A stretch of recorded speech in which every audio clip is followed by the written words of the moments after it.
सोचो एक दिन तुम उठते हो और डिस्कवर करते हो कि तुम्हारी बहन ही दुनिया की ट्रू हीरो है, जबकि तुम जो फैमिली के फूल हो, तुम्हें बस टाइटल और क्राउन मिलता है। बेसिकली गलती से प्रमोट हुआ इंटर्न। अपनी फैमिली, अपने फ्रेंड्स और गांव के वर्चुअल डॉग तक को फेमस इसेकाई में एक बेटर प्लेस जाते देखना, और तुम सोचते हो, वेट, कोई प्लान बी नहीं था क्या? फिर इमेजिन करो, तुम्हें पास्ट में फेंक दिया गया है सब फिक्स करने के चांस के साथ, पर एक डिटेल है, एक ईविल आई तुम्हें वॉच कर रही है, जैसे वो नोजी नेबर जो कभी नहीं सोता। ये हमारी जर्नी का स्टार्टिंग पॉइंट है। एक टूटा हुआ हीरो, एक बहन जिसे बैटमैन से भी ज्यादा रिकॉग्निशन डिजर्व करती है, और एक वर्ल्ड जो शुरू से अपोकलिप्स रिपीट करने वाली है। क्या लगता है ये idiot of a failed hero पूरी स्टोरी में कैसा परफॉर्म करेगा? यही हम साथ में डिस्कवर करेंगे। बाकी सब मर चुके थे। बैटलफील्ड के बीच में सिर्फ एक बंदा बोल सकता था। उसकी बहन उसे हेल्प कर रही थी और उसे खुद को संभालने को कह रही थी। उनके सामने एक मॉन्स्टर खड़ा था जो इस नजारे का मजाक उड़ा रहा था। कमजोरों को ऐसे अपनी जान के लिए लड़ते देखना और बस देखते रहना, ऐसा था जैसे अगर ये हॉलीवुड मूवी होती तो पक्का कोई ड्रामेटिक पॉज बोलता पॉपकॉर्न बेचने के लिए। Wizard use fire spell cast करके चुप होने को बोलता है, पर मैजिक अपोनेंट पर कुछ असर नहीं करता और क्रीचर उन्हें घुटने टेकने को बोलता है, तो मॉन्स्टर की पावर उन्हें तुरंत हिट करती है। दोनों तुरंत नॉकडाउन हो गए, जबकि ये इम्पॉसिबल होना चाहिए था। चाहे कितनी भी पावर हो, ये हासिल करना मुश्किल था। एक ईविल गॉड को इंसान की तरह हराना इम्पॉसिबल था। सीरियसली, ऐसा लग रहा था जैसे आरपीजी फाइट हो जहां प्लेयर सही वेपन इक्विप करना भूल गया हो। भाई फियोना को बोलता है कि वो उसके एस्केप करने के लिए थोड़ा टाइम खरीदेगा, पर फियोना रिफ्यूज कर देती है, जमीन से अपनी स्वॉर्ड उठाते हुए। वो घूमता है, अपनी बहन को खड़ा देखकर सरप्राइज्ड हो जाता है। दुनिया खत्म हो जाएगी अगर उन्होंने उसे यहां नहीं हराया तो। उसे मारे बिना एटलीस्ट वो उसे स्वॉर्ड की बाकी डिवाइन पावर्स के साथ सील कर सकते थे। भाई डिनायल में चिल्लाता है क्योंकि ऐसा करने से उसकी सोल कॉम्प्रोमाइज हो जाएगी। ये उतना ही अनलाइकली था जितना सुबह 8 बजे एक एम्प्टी स्टारबक्स मिलना। पर फियोना अपोलोजाइज करती है क्योंकि वो अपने भाई को अकेला छोड़ देगी। हाउएवर, ऐसा होने पर भी वो इस वर्ल्ड को प्रोटेक्ट करना चाहती थी। उसका भाई चिल्लाता है जब फियोना स्वॉर्ड के साथ अपनी पावर यूज करने की तैयारी करती है। एक ग्रेट एक्सप्लोजन होता है और स्वॉर्ड सक्सेसफुली मॉन्स्टर में प्लंज हो जाती है। वो एक पावरफुल स्क्रीम करता है और सब कुछ फेड हो जाता है जब फियोना गुड बाय कहती है। टेंशन इतनी हाई थी कि नर्वसनेस से वाईफाई भी ड्रॉप हो जाता, तो उसका भाई बस देखता रह गया जब वो और मॉन्स्टर गायब हो गए। ट्रेडिशन फॉलो करते हुए दुनिया बचाने वाले हीरो ग्रे शेपर्ड को एम्परर बनाया जाएगा। ग्रे एम्परर और हीरोज का हीरो बन गया, फेम और पैसे के साथ। सब उसकी इज्जत करते हैं। वो सुप्रीम मैन जिसने मैजिक के सीक्रेट्स परफेक्ट कर दिए थे। वो कॉन्टिनेंटल कंट्रीज का सर्वाइवर था जो ग्रेट एम्परर बनने के लिए डेस्टिन था। ये इतना रिस्की प्लान था कि बैटमैन भी बोलता, रुक जा भाई। पर ग्रे सोचता है कि ये सब मीनिंगलेस था। उसकी बहन ने दुनिया बचाई थी। वो उसे और अपने कंपेनियंस की स्माइल्स को प्रोटेक्ट करना चाहता था, पर वो उनमें से किसी को नहीं बचा पाया। ये थ्रोन बॉडीज के ऊपर बना था। सब चले गए थे। आधी दुनिया स्वीप अवे हो गई थी। फियोना ने अपनी लाइफ एक मॉन्स्टर को सील करने में लगा दी जो एक मिलेनियम के अंदर रिवाइव हो जाएगा। जो साइलेंस रह गई थी वो उतनी ही अनकंफर्टेबल थी जितनी जब कोई तुम्हारी 2010 की फोटो फेसबुक पर लाइक करता है। ग्रे गुस्से में था क्योंकि इसका मतलब उसकी विक्ट्री नहीं थी। चीजें करने का कोई और तरीका होना चाहिए था। उसके पास दुनिया सेव करने की अपनी जर्नी के लिए और उस ईविल गॉड के लिए नॉलेज होगी जिसे उसने एनालाइज किया था। उसे फर्क नहीं पड़ता था अगर नेक्रोमांसी फॉरबिडन थी जब तक वो फियोना को रिवाइव कर सकता था। ग्रे ईविल गॉड की पावर भी यूज करने को रेडी था। ये उतना ही इम्पॉसिबल था जितना लॉस एंजलिस में ट्रैफिक में फंसे बिना ड्राइव करना। बस थोड़ा और चाहिए था। उसे मिल जाना चाहिए अगर वो उसकी आई के साथ था। अगर वो ईविल गॉड की आई के साथ था तो ये पॉसिबल होना चाहिए। एक आदमी एम्परर को शांत होने के लिए चिल्लाता है क्योंकि पैलेस में एक र्यूमर सर्कुलेट हो रहा है। ऐसी बातें कि एम्परर भी ईविल आई का विजर्ड है। तभी उसने नेक्रोमांसी मैजिक सर्कल में एक हॉरिफिक सीन देखा। उस पल नेटफ्लिक्स डॉक्यूमेंट्री नरेटर भी स्पीचलेस रह गया होता। वो ग्रे था, बूढ़ा और गुस्से में क्योंकि प्राइम मिनिस्टर बिना परमिशन के अंदर आ गया था। प्राइम मिनिस्टर वहीं जम गया, पूछते हुए कि ये एग्जैक्टली क्या है। जमीन पर एक क्रीचर था जो ग्रे को भाई बुला रहा था और इस तरह प्राइम मिनिस्टर की लाइफ यूं ही चली गई। जमीन पर वो चीज नॉन स्टॉप ग्रे को बुलाती रही। ये पेपर पर तो इजी लग रहा था, लेकिन प्रैक्टिस में ये ऐसा था जैसे आइकिया फर्नीचर को मैनुअल के बिना असेंबल करने की कोशिश करना। कई फॉरबिडन स्पेल्स टेस्ट करने के बाद भी, इविल गॉड की आंख मिलने के बाद भी वो फिर भी फेल हो गया। वो फियोना की सोल रिस्टोर नहीं कर पाया। ग्रे सोचता है कि वो क्या कर रहा था। अचानक एक आवाज ने पूछा कि क्या वो उसे वापस चाहता है। उसके ऊपर एक होल अपीयर हुआ और ग्रे सोचता है कि कौन बोल रहा था। भले ही वो अपनी विक्ट्री छोड़ दे या अपनी जान गंवा दे, वो अपने लिए सबसे प्रेशियस इंसान को बचा सकता था। अगर ये फास्ट फूड प्लेस पर होता तो ये डिसीजन मेन्यू के रिग्रेट प्रमोशन सेक्शन में आता। अगर वो सब कुछ सैक्रिफाइस करना चाहता था तो वो रास्ता दिखाएगा। ग्रे सोचता है कि क्या ये कोई और इविल क्रीचर था, लेकिन उसके लिए ये ठीक था। ग्रे पागल हो गया और मान गया, क्योंकि उसे और कुछ नहीं चाहिए था। वो सिर्फ उन लोगों की खुशी चाहता था जिनसे वो प्यार करता था। और इस तरह दुनिया आग और डिस्ट्रक्शन में डूब गई। एम्परर गायब हो गया और लोगों ने आखिरी बार ग्रे को हंसते हुए देखा। पैलेस आग की लपटों में घिरा हुआ था, क्योंकि सब कुछ डिस्ट्रॉय हो गया था। जब वो उठा तो वो सेब भरे पेड़ के नीचे था। उस नॉस्टैल्जिक स्मेल ने उसे रियलाइज कराया कि ये विच का पेड़ था। अगर उसे ठीक से याद था तो अगर वो उसे काटा तो उसे कर्स मिलता। किसी वजह से वो वहां बिना परमिशन के था। वो डेफिनेटली ट्रबल में पड़ जाता। अगर ये NFL होता तो रेफरी ने ऑलरेडी रीप्ले के लिए कॉल किया होता, क्योंकि कुछ ठीक नहीं लग रहा था। जब उसने वो जगह देखी तो वो कार्पे डियम थी। ये उसका होम टाउन था जिसे उसने इतने टाइम से नहीं देखा था। बहुत सारे लोग शांति से चल रहे थे। किसी वजह से वो टाउन अब भी वैसा ही था जैसा उसे याद था, भले ही जब वो डीमन इन्वेजन के साथ अंधेरे में डूब गया था। ये ऐसी मिस्ट्री थी जो टिकटॉक के एल्गोरिदम को भी रेडिट पर हेल्प मांगने पर मजबूर कर देती। ग्रे सोचता है कि क्या वो टाइम में वापस आ गया है। भले ही ऐसी मैजिक पॉसिबल नहीं होनी चाहिए, लेकिन ये एक मिरेकल था जिसने इसे पॉसिबल बनाया। तभी फियोना अपीयर हुई उसे बुलाते हुए, जब वो सिर्फ एक बच्ची थी। ग्रे चौंक कर पलट गया जैसे ही उसने उसे आते देखा। फियोना ने खुशी से दिखाया कि उसे बेकरी से कई लोव्स ऑफ ब्रेड मिले हैं। टेंशन इतनी ज्यादा थी कि फूड कोर्ट के प्लास्टिक स्पून से भी काटी जा सकती थी, क्योंकि उसने कहा कि उसे और चाहिए, क्योंकि लास्ट टाइम वो डिलिशियस था और उसे बहुत एक्स्ट्रा मिला था। वो सोच रहा था कि अब तक वो डिनर में क्या खाएंगे। इतना खाना था, इसलिए उन्हें ब्रेकफास्ट की भी टेंशन नहीं थी। ग्रे दौड़कर बाहर आया और उसे गले लगा लिया, जिससे फियोना कंफ्यूज्ड रह गई। फियोना हैरान थी कि वो किसी ऐसी वजह से रो रहा था जो उसे पता नहीं था। उसने पूछा कि क्या हुआ, शायद उन्होंने उसे फिर से मिसट्रीट किया होगा। ग्रे ने अपना सर हिलाया, उसे बस उसकी याद आ रही थी, बस इतना ही। वो उसे थोड़ी देर और गले लगाए रखना चाहता था। फियोना ने कमेंट किया कि वो अब बच्चा नहीं था, हंसते हुए, क्योंकि वो उसे इतना मिस करता था। वो हंसी क्योंकि ग्रे सच में फनी था। ये बात I-405 पर शाम 5 बजे के ट्रैफिक जैम जितनी ही ऑब्वियस थी। ग्रे पास्ट में वापस आ गया, फियोना को वापस पाकर, जो उसकी अकेली फैमिली थी। उसे और कुछ नहीं चाहिए था। जब तक वो उसके साथ रह सकता था ये काफी था। लेकिन ऑब्वियसली चीजें इतनी सिंपल नहीं होंगी। ग्रे के पास अब भी इविल गॉड की आंख थी और वो घुटनों पर गिर गया क्योंकि उसमें उसे पेन हो रहा था। ऐसा लगा जैसे उसमें आग लगी हो। फियोना वरीड हो गई और ग्रे ने रिप्लाई किया कि वो ठीक है, कुछ उसकी आंख में दर्द कर रहा था। वो सोचता है कि अभी क्यों, लेकिन एक आवाज कहती है कि उसने उसकी आंख पर कर्स डाल दिया है। ये कर्स उसे उसके डोमेन तक ले जाएगा, क्योंकि फियोना की डेथ और उसके फिर से मरने की पॉसिबिलिटी बढ़ गई थी। ग्रे को कंडेम किया जाएगा, लेकिन ये एक ऐसा कर्स था जो उसे इनोसेंट होने से रोकेगा। अब प्रोटैगनिस्ट सवाल करता है कि क्या ये सच में कर्स था। वो इससे काफी सैटिस्फाइड था। भले ही इविल वॉइस ने ऐसा कहा, अगर पेन ने उसे फियोना के डेंजर के बारे में अलर्ट किया तो ये कर्स नहीं बल्कि ब्लेसिंग थी। ग्रे ने उसे थैंक किया और आवाज ने ग्रम्बल किया कि अगर ऐसा था तो ठीक है। पेन प्रेजेंस के साथ गायब हो गया। ग्रे अब भी सरप्राइज था। ये डरावना था। उसे पता नहीं था कि वो क्या था या कौन था। अभी तक सब ठीक था। इस बार वो हिस्ट्री बदल देगा और फियोना की डेथ रोकेगा बिना किसी पछतावे के। ये उसकी इस लाइफ का सबसे बड़ा गोल था और ऐसा करने के लिए उसे डीमन इन्वेजन के कारण होने वाली 12 ट्रेजेडीज को रोकना था। इसके अलावा उसे अपने 7 फॉर्मर कंपेनियंस को भी बचाना था। वो लोग बड़ी फाइट के लिए प्रिपेयर करेंगे।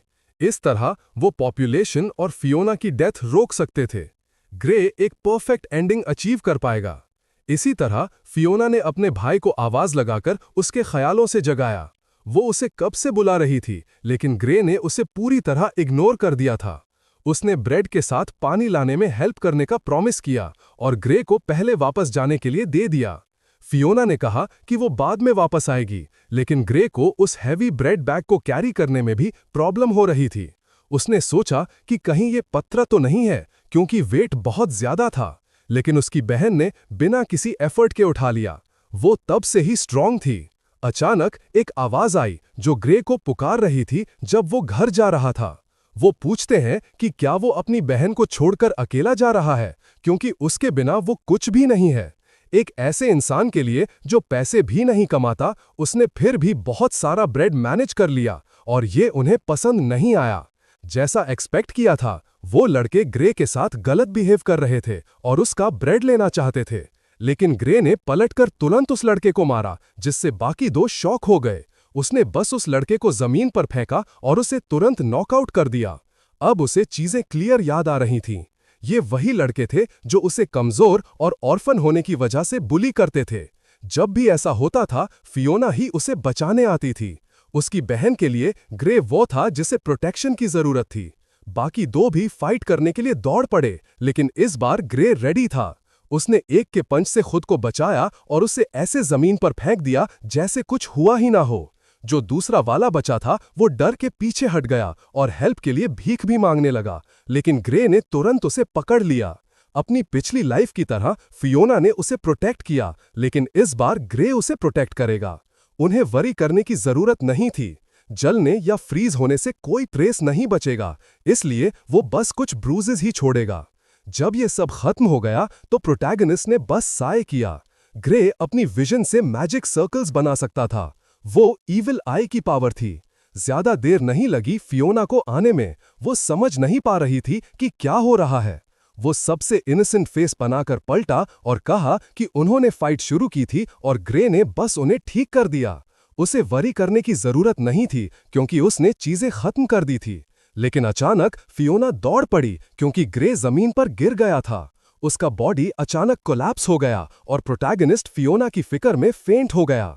जब वो उठा तो वो कंफ्यूज था कि वो कहाँ है, क्योंकि ये रॉयल बेड जैसा नहीं लग रहा था। ये उसके होम टाउन में उसका घर लग रहा था। ऐसा लग रहा था कि वो सच में पास्ट में वापस चला गया है। फियोना ने उसे बुलाया, रिलीव थी कि ग्रे सच में उठ गया था। उसने साय किया ये रियलाइज करके कि वो सच में फेंट हो गया था। उसने कहा कि वो अचानक गिर गया था और पूरे दिन अपनी आंखें नहीं खोली थी। यहां तक कि ओल्ड हीलर को भी नहीं पता था कि क्या हुआ था। विलेज चीफ ने कहा कि ग्रे ने अपनी बहन को वरी किया और उसे और केयरफुल रहना चाहिए। ग्रे ने सबको वरी करने के लिए अपोलोजाइज किया। फिर उसे अपने बॉडी में पेन हुआ। उसका पूरा बॉडी पेन में चिल्ला रहा था। फियोना दौड़ कर आई ताकि ग्रे ज्यादा मूव ना करे। वो अब एक स्नैक प्रिपेयर करने वाली थी। अगर उसने सफिशिएंट रेस्ट नहीं किया तो वो उसे बांध देगी और फोर्स करेगी ऐसा करने के लिए। ग्रे ने चीफ से पूछा कि कौन सा साल चल रहा है, और उसने जवाब दिया, वरीड होकर कि कहीं उसने अपना सर तो नहीं मार लिया, जो डेट भूल गया। जैसा एक्सपेक्ट किया था, दुनिया वही पास्ट थी जो वो जानता था। ये वो टाइम था जब सैल्वेशन हीरोज अभी तक एग्जिस्ट नहीं करते थे। कार्पे डियम वो जगह थी जहां ग्रे और फियोना रहते थे, इवन एज ऑर्फिन्स। उन्हें नहीं पता था कि वो ऐसे जीना शुरू कर देंगे। यूस बस याद था कि चीफ ने उन्हें विलेज के पास वाले फॉरेस्ट में ढूंढा और अपने पास रख लिया। चीफ एक फॉर्मर आर्मी इंस्ट्रक्टर थे और उन्होंने उन्हें रहने के लिए जगह दी, लेकिन मैजिक और फेंसिंग सिखाया। जैसे जैसे टाइम गुजरता गया, सैल्वेशन हीरोज बन गए और 5 साल बाद फियोना ने ह्यूमैनिटी को बचाने के बदले में अपनी लाइफ ऑफर कर दी। ग्रे को उसे प्रोटेक्ट करना था। उसके पास अभी भी अपनी पिछली लाइफ का नॉलेज था, लेकिन जरूरी स्ट्रेंथ नहीं थी। जब प्रोटैगनिस्ट ने ट्रेनिंग के लिए पूछा तो चीफ सरप्राइज्ड हो गए। ग्रे के पास कोई चॉइस नहीं थी। फियोना को प्रोटेक्ट करने और ट्रेजेडीज को रोकने के लिए ये जरूरी था। चीफ कंफ्यूज हो गया था कि ग्रे क्या बोल रहा है, पर वो मान गया। जब तक ग्रे इतना डिटर्मिन्ड था कि पीछे नहीं हटेगा। फियोना वापस आई पूछने कि उसका भाई क्या कर रहा है। ग्रे ट्रेनिंग करने के लिए खड़ा हो गया और वो जल्दी से उसे रेस्ट करने के लिए बोली, पर उसके पास उसके लिए टाइम नहीं था, चाहे उसे समझ ना भी आए कि वो क्या कह रहा था। तो ग्रे विलेज चीफ के साथ घर के बाहर चला गया। अब वो कंडीशन में नहीं था और चीफ उसे अभी के लिए हल्की एक्सरसाइज कराएगा, पर ग्रे ने मना कर दिया। वो नहीं चाहता था कि चीफ को होल्ड बैक करना पड़े। चीफ शॉक हो गया क्योंकि उसने अचानक ग्रे से एक बड़ा फाइटिंग स्पिरिट आते हुए महसूस किया। प्रोटैगनिस्ट ने फिर एक मैजिक सर्कल बनाया और चीफ पर अटैक कर दिया, जो शॉक में डॉज हो गया। दोनों ने लड़ना शुरू किया, पर चीफ के अटैक्स का कोई इफेक्ट नहीं हो रहा था। वो कंफ्यूज हो गया था कि ग्रे के साथ क्या हो रहा है। वो हमेशा मैजिक के लिए स्ट्रॉन्ग अफिनिटी वाला बंदा रहा था। उसका दिल हमेशा से अच्छा था और वो दूसरों को हर्ट करने से डरता था। पर अब वाले ग्रे में वो हेजिटेशन नहीं थी जो विलेज चीफ जानता था। वो आंखें उस इंसान की थी जिसने कई 100 दुश्मनों की जान ली थी। फियोना को अपने भाई की चिंता हो गई जब उसने उसे खून खांसते हुए गिरते देखा। चीफ ने कहा कि बॉडी और मैना का बैलेंस बिगड़ गया था, उसे पहले खुद को स्ट्रॉन्ग करना होगा। चीफ ने फियोना को ग्रे का ख्याल रखने को कहा क्योंकि वो ट्रेनिंग की तैयारी कर रहा होगा। और ऐसे फियोना के साथ ट्रेनिंग के दिन शुरू हो गए जिसमें ग्रे उसके साथ चलने की कोशिश कर रहा था। उस इंसान से ट्रेन होना जिसे वो प्रोटेक्ट करना चाहता था सच में अजीब था, पर बुरा नहीं था। उसके पास बस अपनी बहन के साथ कुछ पीसफुल टाइम बचा था। उसकी बॉडी धीरे धीरे स्ट्रॉन्गर हो रही थी। वो मैजिक यूज करके देख सकता था। टाइम निकल गया और फियोना ने कमेंट किया कि आज की ट्रेनिंग भी फन थी। ग्रे की बॉडी अच्छी तरह डेवलप हो गई थी, शायद फियोना की वजह से। फियोना को भी ट्रेन करना फन लगा। वो हमेशा सब कुछ अकेले करती थी, पर ग्रे के साथ चीजें बदल गईं, इसलिए उन्हें तब से साथ में प्रैक्टिस करते रहना चाहिए। ग्रे मान गया, भले ही वो वरीड था। रास्ते में फियोना ने एक भीड़ देखी जो शोर मचा रही थी। जैसे ही वो पास आए, ग्रे फ्रीज हो गया। उसने दूसरी तरफ जाने का इशारा किया क्योंकि वहां लोगों की भीड़ थी। जब वो आदमी विलेज में आया, तभी से उनकी ट्रेजेडीज शुरू हो गई थी।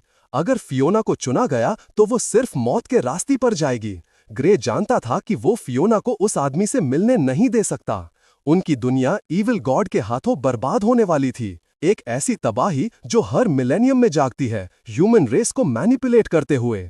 चैंपियन सैल्वेशन की जर्नी चार्ट करते हैं। उनमें से एक होली स्वॉर्ड का चुना हुआ था। ये चुने हुए लोग, जिन्हें हीरोज कहते हैं, सैल्वेशन एजेंसी के एक क्लेरिक द्वारा सिलेक्ट किए जाते थे। अपनी पिछली लाइफ में फियोना हीरोइन की कैंडिडेट थी और ग्रे इस बार उसे रोकेगा। फियोना ने सुना कि उसने नायलॉन की 4 दिन की राउंड ट्रिप सजेस्ट की। ग्रे ने बताया कि उसे ब्लैकस्मिथ से कुछ टूल्स मिले थे जो डिलीवर करने थे और वो चाहता था कि फियोना ये काम उसके लिए करे। उसका इरादा उसे विलेज से बाहर निकालने का था। ग्रे विलेज चीफ की हेल्प के लिए रोकेगा, पर फियोना ने नोटिस किया कि प्रोटैगनिस्ट के साथ कुछ ठीक नहीं लग रहा था। हाल ही में ग्रे का चेहरा हमेशा उदास रहता था। अगर उसे कुछ परेशान कर रहा था तो वो उससे बात कर सकता था। उसने जवाब दिया कि सिर्फ वो नहीं, पर उसने टॉपिक बदल दिया, ये कहकर कि ये बस अजीब मौसम था। ग्रे ने उसे अपने बारे में वरी ना करने को कहा तो फियोना ने अपना सामान पैक किया और चली गई। वो एक ही इंसान थी जिसे वो सच नहीं बता सकता था। तभी वो आदमी विलेज के बीच में इकट्ठा लोगों के साथ था। वो सैल्वेशन एजेंसी द्वारा चुने गए चैंपियन का सिलेक्टर था और कैंडिडेट्स को जज करेगा। सब शॉक थे क्योंकि उस जैसा आदमी विलेज में आया था। अगर किसी ने वॉलंटियर नहीं किया तो विलेज को इविल गॉड को फॉलो करने के लिए हेरेटिकल माना जाएगा।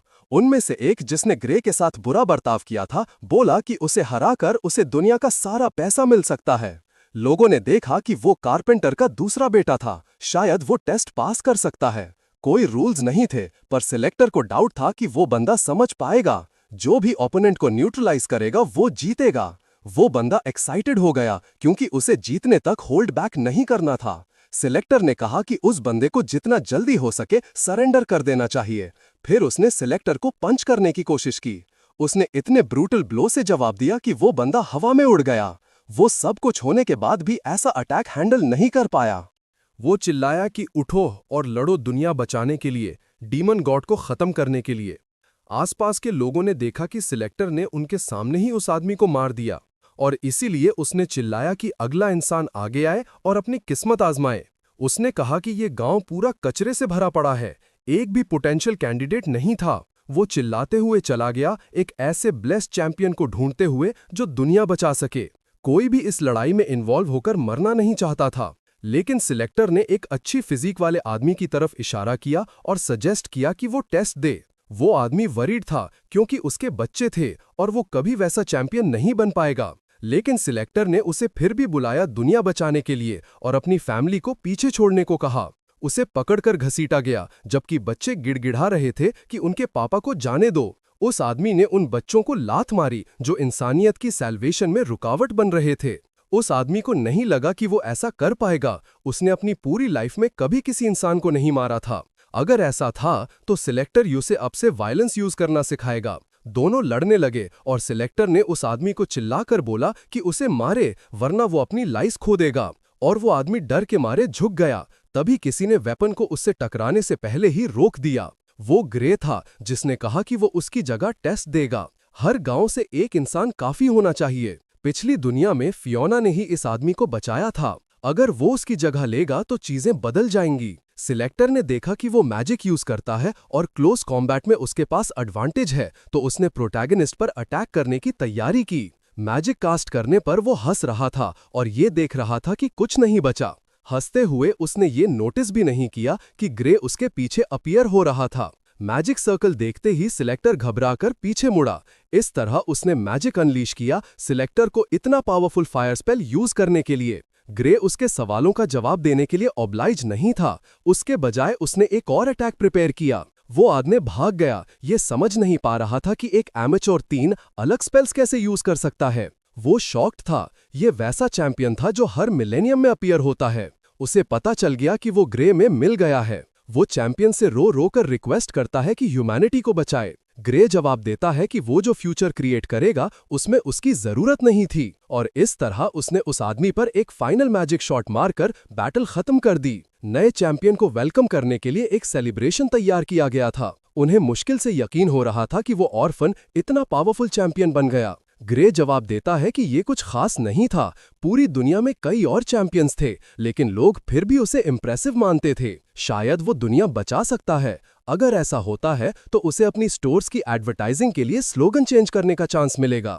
दूसरे आर्ग्यू करते हैं कि उन्होंने ग्रे की बाकियों से ज्यादा केयर की थी। वो लोग जो उसे पहले मिसट्रीट करते थे वो भी उससे बात करने आते हैं। वो सब झुककर माफी मांगते हैं कि उन्होंने इतने टाइम से उसके बारे में बुरा बोला। उन्हें नहीं पता था कि वो इतना स्ट्रांग है या कि वो फ्यूचर चैंपियन होगा। ग्रे जवाब देता है कि इंजरीज कुछ खास नहीं थी उसके कंपैरिजन में जो उसने फेस किया था। वो लोग बेशर्मी से खुश हैं कि उन्हें माफ कर दिया गया। ग्रे उन्हें दूर रहने को कहता है। उसके बजाय वो प्रेफर करेगा कि वो फियोना को प्रोटेक्ट करने का कमिटमेंट दें। यूज ये भी नहीं पता था कि उसे कब गांव छोड़ना पड़ेगा, और उन्होंने प्रॉमिस किया कि वो अपनी जान देकर भी उसे प्रोटेक्ट करेंगे। उन्हें रियलाइज होता है कि उन्होंने फियोना को कुछ टाइम से नहीं देखा है। ग्रे अपनी सिस्टर के पीछे गया जो सबसे अलग दूर बैठी हुई थी। जैसे ही वो पास आता है वो पूछता है कि वो वहां क्यों बैठी है। वो जवाब देती है कि उसे नहीं पता और दूर चली जाती है, जिससे ग्रे उसे पकड़ लेता है और पूछता है कि क्या वो गुस्सा है। फियोना मना करती है, लेकिन उसे बस लगता है कि अब वो नहीं जानती कि उसका भाई कौन है। अचानक उसने उससे बिना पूछे चैंपियन सिलेक्शन कर लिया और उसे गांव से दूर भेज दिया। ग्रे एक्सप्लेन करने में हेजिटेट करता है, जिससे फियोना इरिटेट हो जाती है क्योंकि वो उसे साइड कर रहा था। वो बोल नहीं पा रहा था कि उसके दिमाग में क्या चल रहा है, जबकि उन्हें फैमिली होना चाहिए और एक दूसरे पर ट्रस्ट करना चाहिए। ग्रे जवाब देता है कि वो हमेशा बस एक ही चीज सोच रहा था, वो थी उसकी खुशी। उसके लिए वो दुनिया बचाएगा। ये उनका लास्ट बैंक्वेट था, तो वो सजेस्ट करता है कि वो स्माइल के साथ एक दूसरे को गुड बाय कह सकते हैं। सैड फील करते हुए भी फियोना ने ग्रे को वापस गांव तक फॉलो किया। बाद में ग्रे विलेज चीफ को गुड बाय बोलने गया। वो कहता है कि चाहे लोग कुछ भी कहें, ये हमेशा उसका घर रहेगा। कुछ भी हो, उसे वापस घर आना चाहिए। ग्रे कहता है उसे कुछ इंपॉर्टेंट बताना है, जो उसे सरप्राइज करता है क्योंकि वो इतना फॉर्मल था। 3 साल में डिमोनिक आर्मी गांव पर अटैक करेगी और लोग मर जाएंगे। चीफ शॉक हो गया क्योंकि ग्रे ने उसे ये सब बताया था, लेकिन वो अलर्ट को इमिनेंट रखेगा। चीफ फिर भी जानता था कि प्रोटैगनिस्ट चैंपियन के तौर पर अपना बेस्ट करेगा। ग्रे जवाब देता है कि हाँ, वो सबको बचाने के लिए सब कुछ करेगा। एंड में प्रोटैगनिस्ट ने फियोना को नहीं देखा और वो गुड बाय कहने नहीं आई। वो उसका चेहरा एक लास्ट टाइम देखना चाहता था क्योंकि उसे नहीं पता था कि वो उसे फिर कब देखेगा। उसने सोचा कि ऐसे ही बेटर है, फियोना को वॉर में इन्वॉल्व नहीं होना पड़ेगा। ग्रे उसकी वजह से वर्स्ट पॉसिबल एंडिंग को अवॉइड करना चाहता था। सडनली उसे एक आवाज सुनाई दी। वो फियोना थी जो जर्नी के लिए रेडी दिखी। वो उसके साथ जाएगी ताकि वो साथ जा सकें। फियोना ने ये भी दिखाया कि उसे सिलेक्टर का अप्रूवल मिल गया था उसके साथ खत्म होने के बाद। ये उसकी पहली बार ट्रैवल करना था और वो एक्साइटेड थी, लेकिन ग्रे उसे दूर करता है, मना करता है और उसे अब वापस जाने को कहता है। जर्नी डेंजरस थी, लेकिन एग्जैक्टली इसीलिए फियोना उसे अकेला नहीं छोड़ेगी। वो फैमिली थे, उन्हें हमेशा एक दूसरे को सपोर्ट करना चाहिए। ग्रे फ्रीज हो जाता है जब उसे रियलाइज होता है कि वो पास्ट की बातें याद कर रही थी। उसने खुद कहा था कि उन्हें हमेशा एक दूसरे को सपोर्ट करना चाहिए, लेकिन ग्रे शॉक हो गया क्योंकि फियोना ने अपनी पास्ट लाइफ में सिमिलर बातें कही थी। फियोना अपने भाई से बिल्कुल भी सेपरेट नहीं होना चाहती थी। अगर वो मर गया तो उसके लिए कोई नहीं होगा। अब ग्रे समझ सकता था फियोना की फीलिंग्स अब भी वैसी ही थी जैसी पास्ट वर्ल्ड में थी। फियोना कहती है कि अगर ग्रे उसे साथ नहीं ले जाएगा तो वो अकेली जर्नी पर चली जाएगी। साय करते हुए प्रोटैगनिस्ट मान जाता है, साथ ट्रैवल करना सेफर था अकेला ट्रैवल करने से। वो इससे खुश थी और इस तरह वो निकल पड़े। ह्यूमंस और डीमंस के बीच की वॉर अब भी और खराब होगी। उसे अपने पास रखना सेफर था, या ग्रे ने सोचा जब उसकी आंख ने डेंजर अलर्ट एक्टिवेट करना शुरू किया, जो गया नहीं था। कॉर्नो सिटी में फियोना खुशी से भागी क्योंकि ये एक ह्यूज सिटी थी। वो कभी ऐसी जगह पर नहीं आई थी। इतना सारा डिलिशियस फूड था ट्राई करने के लिए। वो लोगों की तरफ इशारा करती है जो परफॉर्म कर रहे थे और अपने भाई को देखने बुलाती है। फियोना के लिए ये वर्ल्ड की बेस्ट सिटी थी, जबकि ग्रे उतना एक्साइटेड नहीं था। ये सिटी एक्चुअली सबसे छोटी थी, लेकिन फियोना के लिए जो मैटर करता था वो फन करना था। ग्रे के लिए ये नॉस्टैल्जिक था। उसने अपनी पास्ट लाइफ में भी ऐसे ही रिएक्ट किया था। सोचने के लिए रुककर फियोना सोचती है कि सैल्वेशन की जर्नी क्या थी। सिलेक्टर उससे फेस करने के बाद इतना थक गया था कि वो एक्सप्लेन भी नहीं कर पाया। जर्नी का गोल इवल गॉड को हराना था, जो हर मिलेनियम में रिवाइव होता था। वो हर ग्रेट स्पिरिट का ब्लेसिंग हासिल करेंगे और एंशिएंट वेपन्स को अनलीश करेंगे जो उन्हें और भी स्ट्रॉन्ग बनाएंगे। लोगों को मॉन्स्टर्स से बचाना इवल गॉड को हराने के लिए ट्रेनिंग का काम करता था। फियोना ने देखा कि उसे हीरोइन बुलाया जा रहा था जबकि ग्रे को विजिट कहा जा रहा था। एक क्लास बैटल रोल डिफाइन करती थी जो सिलेक्टर ने सेट किया था। हीरो सबसे इंपॉर्टेंट था, सिर्फ वो ही सेक्रेट स्वॉर्ड वील्ड कर सकता था, लेकिन ग्रे उसे ये नहीं बताएगा। फियोना ग्रे को इतने अच्छे से जानती थी कि उसने सोचा वो भी चैंपियन बनना चाहता है। वो जवाब देता है कि ऐसा नहीं था और वो पूछती है कि वो क्यों बनना चाहता था। फिर ग्रुप एक वेपन शॉप की तरफ गया जहां फियोना ने एक स्वॉर्ड उठाई। इम्प्रेस होकर ये ऑब्वियस था कि वो नोविसेस थे, उनके एक्सप्रेशंस और जिस तरीके से वो वेपन्स कैरी कर रहे थे। फियोना दिखाती है कि ग्रे भी नोविस था। इसके अलावा ब्लैकस्मिथ सजेस्ट करता है कि वो जल्दी निकलें क्योंकि कई नोविसेस गायब हो गए थे। वो नहीं चाहता था कि उसके वेपन्स वेस्ट हों। फियोना को ये स्कैरी लगा कि डीमंस को बिगिनर्स टारगेट कर रहे थे। ग्रे को डाउट था कि वो एक्चुअली डीमंस थे। फियोना पूछती है कि वो ऐसा कैसे कह सकता है और वो जवाब देना शुरू करता है, तभी एक पर्सन फियोना के पीछे अपीयर होता है। उन्होंने ग्रे और फियोना को पकड़ा और साथ ही उनके मुंह कवर कर दिए। प्रोटैगनिस्ट एग्जैक्टली जानता था कि वो लोग कौन थे। उन्हें एक दूसरी लोकेशन पर ले जाया गया और जमीन पर धकेल दिया गया। उन्होंने उन्हें ओबीडियंटली बिहेव करने का ऑर्डर दिया, नहीं तो वो उनके साथ वाली लड़की को मार देंगे। ग्रे के चेहरे पर किक पड़ी जबकि फियोना चेक कर रही थी कि उसका भाई ठीक है या नहीं। वो भी ठीक थी सब कुछ होने के बावजूद। सडनली इज़ीकियल कमेंट करता है कि वो इसमें इन्वॉल्व होकर काफी अनलकी था। ग्रे उसे वहां देखकर सरप्राइज हो गया, जबकि इज़ीकियल खुद नहीं जानता था कि वो कौन था। इज़ीकियल ग्लासियस एक टैंक था जिसने ग्रे की टीम को उसकी पास्ट लाइफ में ज्वाइन किया था। इस वक्त बैटल में उन्हें कई डीमंस ने घेर लिया था। तभी जब वो ईवल गॉड के इतने करीब थे और फियोना को टारगेट किया गया, उस पल ग्रे ने अपनी बहन को अटैक से दूर रहने के लिए चिल्लाया, लेकिन इज़ीकियल ने ही उसे प्रोटेक्ट किया ताकि बाकी लोग मॉन्स्टर्स को हरा सकें। पर इज़ीकियल पर एक साथ कई अटैक्स हुए। फिर भी उसने अपने कंपेनियंस को आगे बढ़ने के लिए चिल्लाया क्योंकि उसे विश्वास था कि वो जीत सकते हैं। ईवल गॉड को हराने और दुनिया को बचाने के लिए ग्रे नहीं चाहता था, पर फियोना उसे अपने साथ ले गई। इज़ीकियल ईवल गॉड के मिलने से पहले ही मर गया था। वो दूसरा कंपेनियन था जिसे ग्रे बचाना चाहता था। उन्हें उससे किसी और वक्त मिलना था, पर लगता है इस बार वो बैंडिट्स के हाथ लग गया। इज़ीकियल मजाक में कहता है कि ग्रे के घोरने के बावजूद भी उसे बस वेल एंडाउड विमेन पसंद थीं। इज़ीकियल बताता है कि वो बार में एक लड़की के साथ फन कर रहा था और अचानक वहां आ गया। अब वो गुस्से में था क्योंकि उसे बिल्कुल सही वक्त पर इंटरप्ट किया गया था। इस बिहेवियर पर फियोना ने साई किया। इज़ीकियल अब भी वैसा ही था जैसा ग्रे को याद था। सिटी में नोविसेस के गायब होने की अफवाहें सच लग रही थीं। अगर वो किसी को कैप्चर करके बेचना चाहते थे तो ऑर्डिनरी सिटीजन्स बेहतर होते। ग्रे कहता है कि उन्हें चैंपियंस चाहिए थे। बैंडिट्स किसी वजह से उन पर नजर रख रहे थे। ये लोग चैंपियन हंटर्स के नाम से जाने जाते थे। कुछ लॉर्ड्स चैंपियंस को अपनी फोर्सेस में शामिल करने के लिए खरीदना चाहते थे। जो लोग चैंपियंस को कैप्चर करके बेचते थे, उन्हें चैंपियन हंटर्स कहा जाता था। फियोना को यकीन नहीं हो रहा था कि लोग दूसरों के साथ ऐसा करते थे। इज़ीकियल मानता है कि वो सब इडियट्स थे, पर वो समझ सकता था कि उन्हें चैंपियंस क्यों चाहिए थे। ये एजेंसी द्वारा स्पॉन्सर्ड था। हंटर्स इनएक्सपीरियंस चैंपियंस को पकड़ते हैं और हाई वैल्यू में बेचते हैं। ग्रे को जानबूझकर कैप्चर किया गया था ताकि वो हीरोज की हंट को रोक सकें। वो पहली ट्रेजेडी से जुड़े हुए थे और ग्रे जिस रीजन को चेरिश करता था वो बर्बाद हो गया था। इज़ीकियल पूछता है कि उसे इतना सब कुछ कैसे पता, प्रोटैगनिस्ट पर शक करते हुए। ग्रे जवाब देता है कि इससे कोई फर्क नहीं पड़ता, उन्हें जल्दी करनी होगी और एस्केप करना होगा। वो सोने का नाटक कर रहा था ताकि पता चले कि उन्हें कहां ले जाया जा रहा है, पर वो अभी भी बाइंडिंग से खुद को फ्री नहीं कर पा रहे थे। ग्रे रिप्लाई करता है कि ये कोई प्रॉब्लम नहीं थी, वो उन सबको अभी फ्री कर देगा। तो वो अपनी आई यूज करता है और इज़ीकियल और फियोना की बाइंडिंग्स खुल जाती हैं।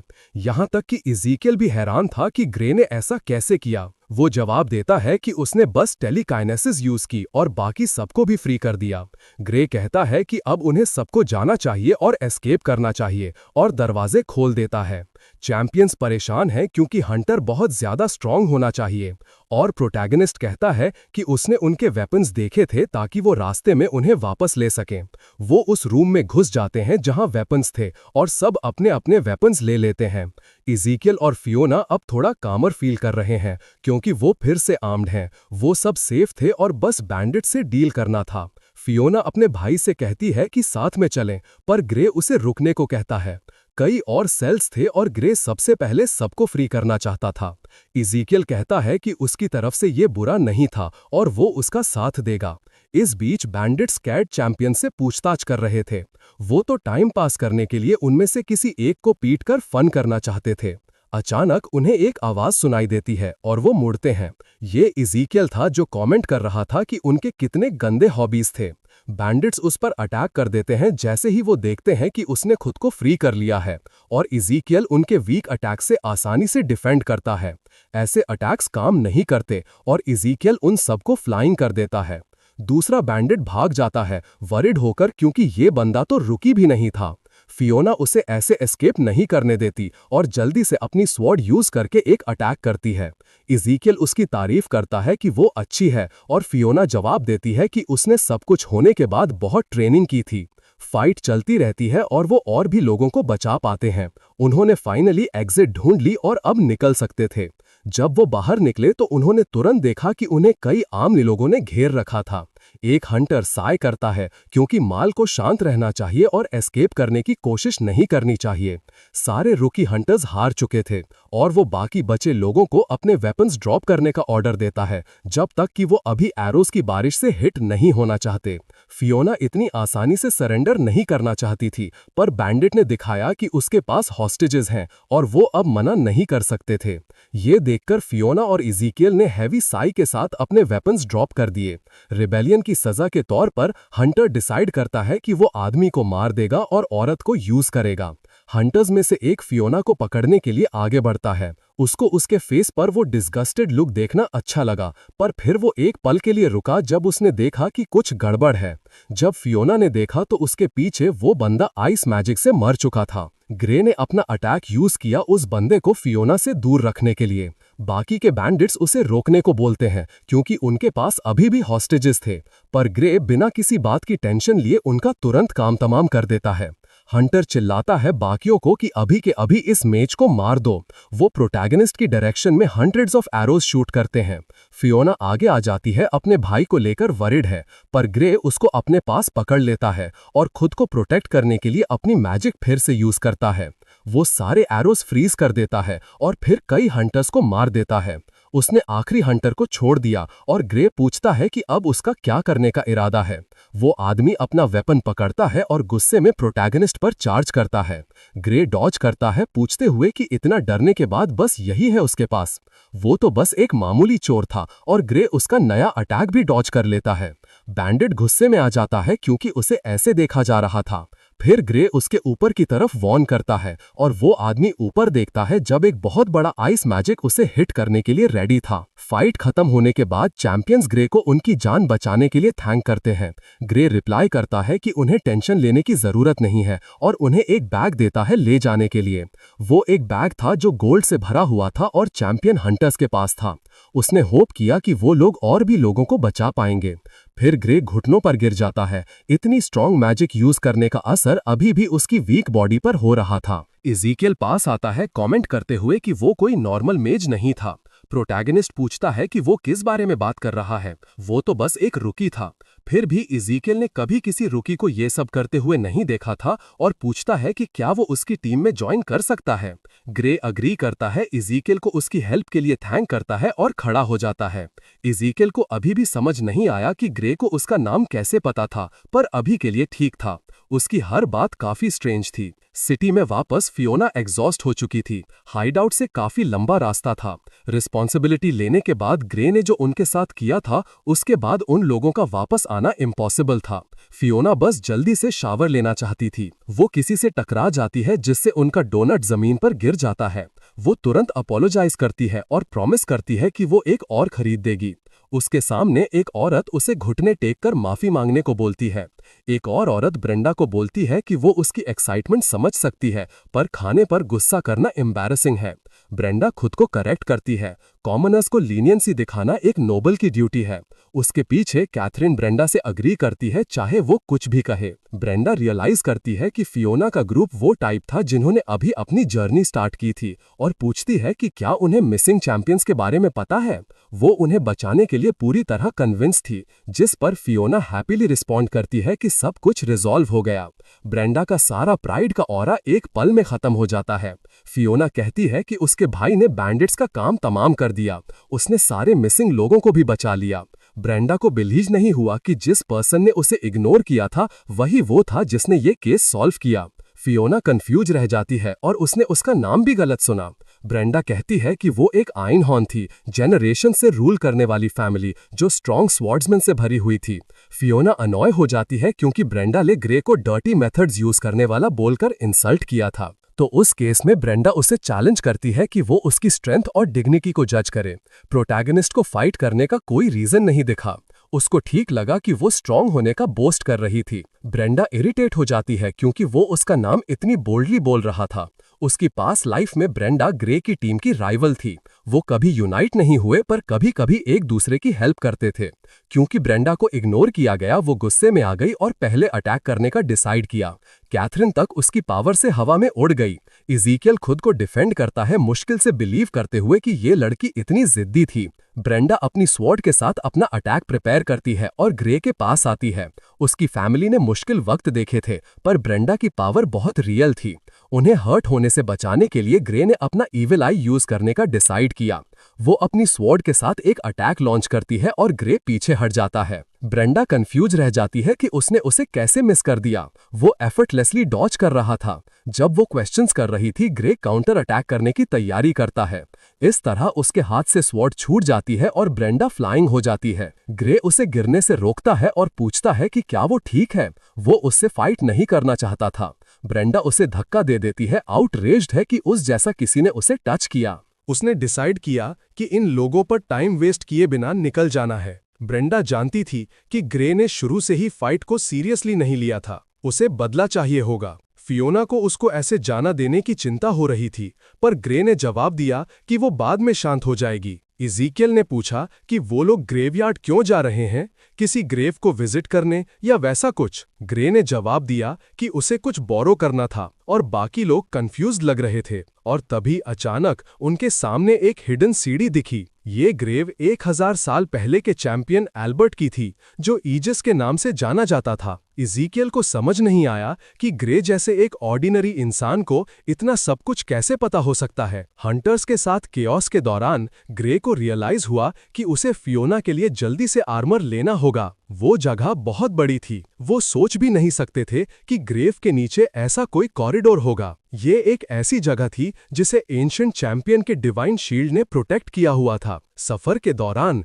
ग्रे को कुछ अजीब लगा और वो पीछे मुड़कर देखने लगा। वो शायद कोई और चूहा और मकड़ी ही थी और उसने उसे इग्नोर करने का डिसाइड किया। ग्रुप चलता रहा जब तक वो एक बड़े दरवाजे तक नहीं पहुंच गए। फियोना पास गई और दरवाजा खोला। ये ग्रेव का गार्डियन था जो ये इंश्योर कर रहा था कि ईविल का आर्मर डिजर्विंग इंसान को मिले। आर्मर ने कहा कि वो सैल्वेशन एजेंसी के 6 ट्रायल्स ग्रांट करेगा। फियोना ने पूछा कि वो क्या है और क्या उनके पास है, और ग्रेव मान गया। उन्होंने बस उसे फोर्स से लेना था। शुरू करने के लिए उनके पास गार्डियन के साथ खेलने का टाइम नहीं था, और इस तरह प्रोटैगनिस्ट ने डिसाइड किया कि वो आर्मर चुराएंगे। आर्मर गुस्सा हो गया क्योंकि ये बदतमीज ह्यूमंस लॉस को वायलेट कर रहे थे। ग्रे उसकी बातें सुनते सुनते थक गया और यू से जल्दी ही उन्हें पनिश करने के लिए प्रोवोक करने लगा। तब आर्मर अटैक करने की तैयारी करने लगा। उसने एक तलवार निकाली और तुरंत उस पर चार्ज कर दिया। इज़ीकियल ने ग्रे को डिफेंड किया, ये पूछते हुए कि क्या वो पागल है जो ऐसी फाइट पिक कर रहा है। प्रोटैगनिस्ट ने कहा कि वो चुराने नहीं जा रहे थे, बस थोड़ी देर बोरो कर रहे थे। फियोना ने वार्निंग दी क्योंकि कुछ उसके ऊपर था। वो एक मैजिक थी जो उड़कर सीधा आर्मर को लगी। ब्रेंडा का ग्रुप उनका पीछा करते हुए ठीक टाइम पर वहां आ गया। वो इरिटेट हो गई क्योंकि एक बार फिर फियोना ने उसका लास्ट नेम गलत बताया था। चैंपियन का आर्मर उस जैसी एक नोबल के लिए ज्यादा सूटेड था। ये दुनिया को बचाएगा और उसे क्वीन बनाएगा। कैथरीन को चिंता हो रही थी कि क्या सब ठीक है, और ब्रेंडा को कोई फर्क नहीं पड़ता था। उसने आर्मर पर चार्ज करने का डिसाइड किया और उसका पार्टनर जेक उसके पीछे गया। स्टेला उनके लिए हीलिंग स्पेल्स कास्ट करती रही। कैथरीन ने भी फायर मैजिक से हेल्प करना शुरू कर दिया। इस तरह वो जगह मैजिक और तलवारों से भरा हुआ एक बैटलफील्ड बन गई। ब्रेंडा ने अपनी तलवार आर्मर से टकराई और जेक उसके साथ उसको डिफेंड करने आया। ज्यादा देर नहीं हुई थी कि ब्रेंडा को आर्मर के अटैक से चोट लगी और स्टेला अपनी हीलिंग मैजिक यूज करके तुरंत हेल्प करने आ गई। ब्रेंडा हंसने लगी।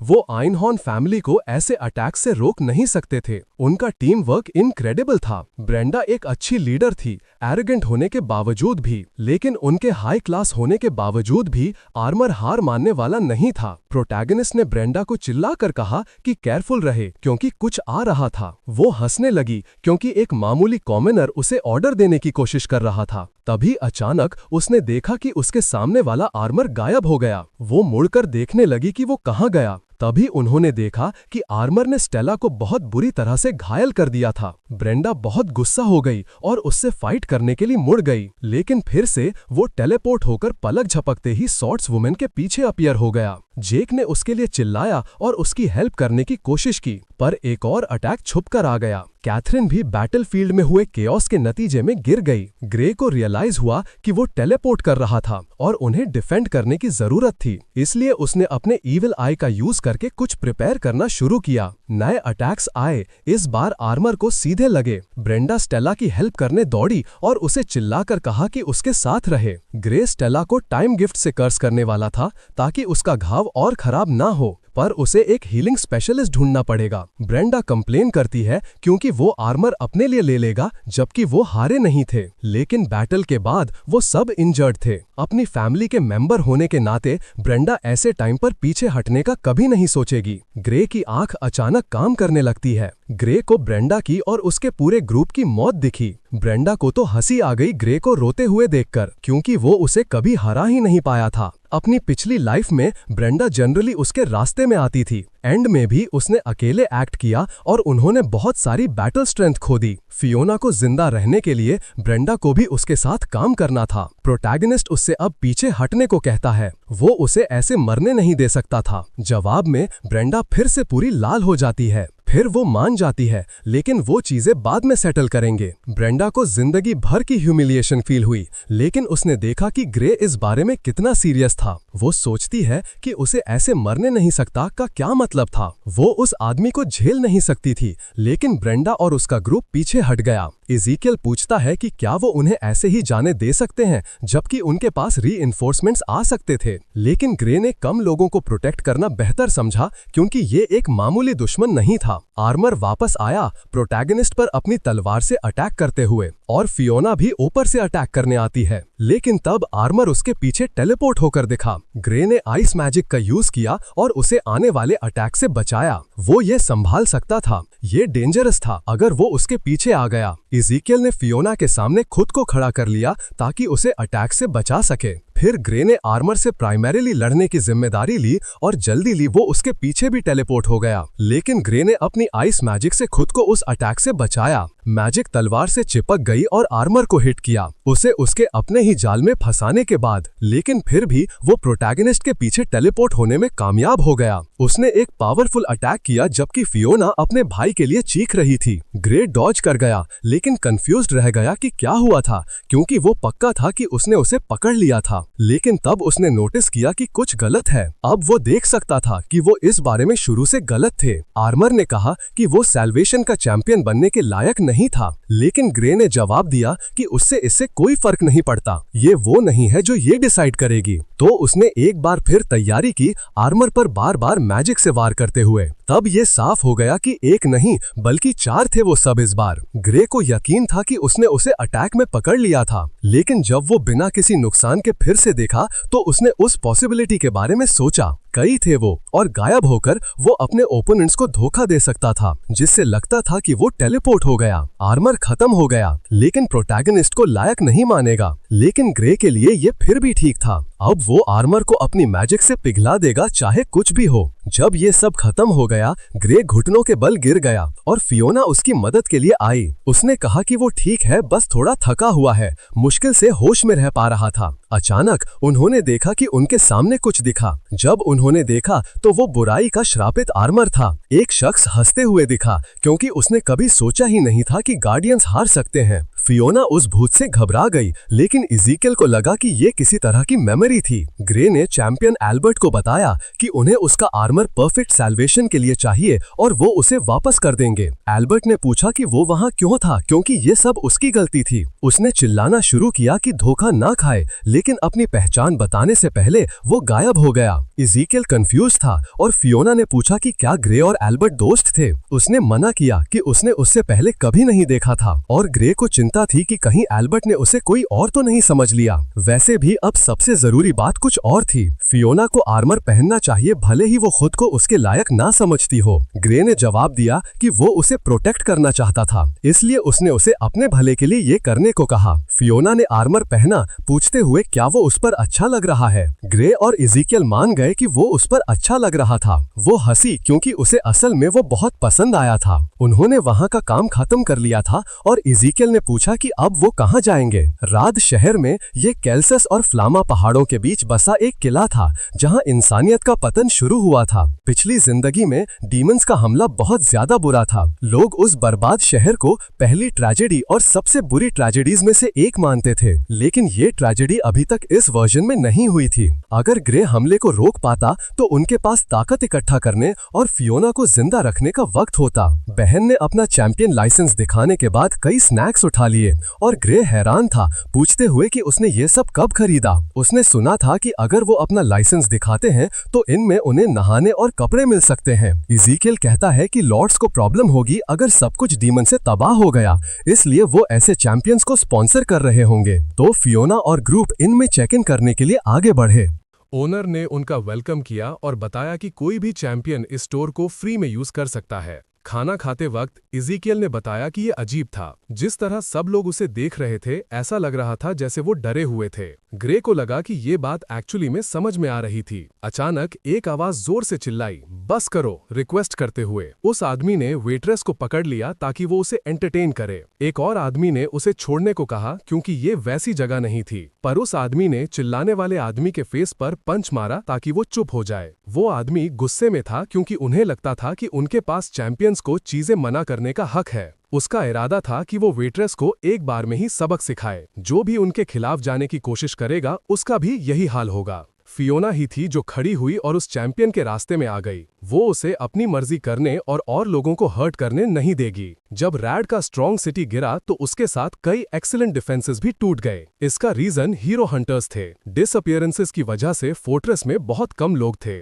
और फिर राइवल्स की डेथ्स हो रही थी, और फाइनली वो डर्टी चैंपियंस जो रैड को डिस्ट्रॉय कर रहे थे। चैंपियन हंसा क्योंकि एक लड़की एक अडल्ट से ऐसे बात करने की कोशिश कर रही थी। फिर वो उस पर चार्ज किया, उसे सबक सिखाने का फैसला करते हुए। वो बहुत स्लो था और फियोना उसके ऊपर से जंप कर गई। उसने अपनी तलवार स्वॉर्ड से अटैक करने की कोशिश की, पर उस आदमी ने अपने सही सलामत हाथ से खुद को बचाया। फिर उसने वापस धकेल दिया जैसे कुछ हुआ ही नहीं था। फियोना सरप्राइज थी क्योंकि उसके आर्मर ने उस अटैक को झेल लिया था। यूज एक स्ट्रॉन्ग अटैक मिला पर आर्मर ने उसे अब्सॉर्ब कर लिया और फियोना ने दोबारा फाइट करना शुरू कर दिया। फिर भी उसके कोई भी अटैक्स उस आदमी पर असर नहीं कर रहे थे। चैंपियन ने फियोना का हाथ पकड़ा और उसे रोक दिया और फिर उसने उसे एक मूव से जमीन पर पटक दिया। उसके अटैक्स उस चैंपियन पर स्क्रैचेस तक नहीं छोड़ रहे थे और वो हंसा क्योंकि वो सच में पूरी ताकत से अटैक करने की कोशिश कर रही थी। फिर सबक सिखाने का टाइम था। वो पीछे नहीं हटने वाला था सिर्फ इसलिए क्योंकि वो एक छोटी लड़की थी। पर अचानक चैंपियन के पीछे एक फायर मैजिक अपीयर हुआ। ये ग्रे था जो फियोना के डिफेंस में आया, वार्निंग देते हुए कि उसे टच करना मौत के बराबर होगा। चैंपियन ने शो ऑफ किया क्योंकि उसका वेपन उसका खुद का बॉडी था। यूजे कुछ भी स्क्रैच नहीं कर सकता था। ग्रे ने पूछा अगर वो टेस्ट करना चाहता है और देखना चाहता है कि क्या ये सच में सही था। वो आदमी गुस्से में आ गया क्योंकि वो उसके बॉडी की रेजिलियंस को अंडर एस्टिमेट कर रहे थे। वो ग्रे को पछताएगा कि उसने उसके बारे में ऐसे गलत बात की। चैंपियन ने उस पर अटैक किया और डिस्ट्रक्शन मचा दी। फियोना उसके लिए चिल्लाई। बाकी लोग वरीड थे क्योंकि वो आदमी एक मॉन्स्टर था और पक्का ग्रे उससे मर गया होगा। चैंपियन हंसा क्योंकि उसने एक पंच से एक इंसान को धूल बना दिया था। उसके पीछे ग्रे में पूछा कि आखिर वो कहां देख रहा था। उस आदमी ने एक और पंच मारने की कोशिश की पर ग्रे दोबारा गायब हो गया। इस बार उसने उसे मारा और हवा में उड़ता हुआ भेज दिया और फिर कई पंचेस मारे। ग्रे ने फाइनल पंच से वॉल तोड़ दी। चैंपियन ने सोचा कि ये उसके जीतने के लिए काफी होगा और फिर से ग्रे उसके पीछे अपीयर हुआ, ये जानने के लिए कि क्या ये खत्म हो गया था। चैंपियन कंफ्यूज था कि इतने सब के बाद भी वो ठीक कैसे हो सकता था। उसने बॉडी स्ट्रेंथनिंग का सीक्रेट डिफेंस यूज किया था, आयरन बॉडी। प्रोवोक होने के बाद उस आदमी ने दोबारा उस पर अटैक करने का फैसला किया पर इस बार उसका फिस्ट हवा में ही रुक गया। यू से कंफ्यूज छोड़ते हुए कि क्या हो रहा था। ग्रे हंसा क्योंकि स्लो होने की भी कोई लिमिट होनी चाहिए। चेन्स ने उसके हाथों को पकड़ रखा था जबकि वो बिना रुके बेकार में अटैक कर रहा था। ऐसे उसने यूस को अपनी माना चेन्स में ट्रैप कर लिया। यूस को ये देखने में देर नहीं लगी कि वो सच में बिल्कुल भी मूव नहीं कर पा रहा था। ग्रे ने अग्री किया कि उसे केयरफुल रहना चाहिए। चेन्स उसकी एग्जिस्टेंस को बांध रही थी। फोर्स करना उसकी सोल को हर्ट करेगा। अब उसके पापों की कीमत चुकाने का टाइम था क्योंकि उसने इनोसेंट लोगों को हर्ट किया था।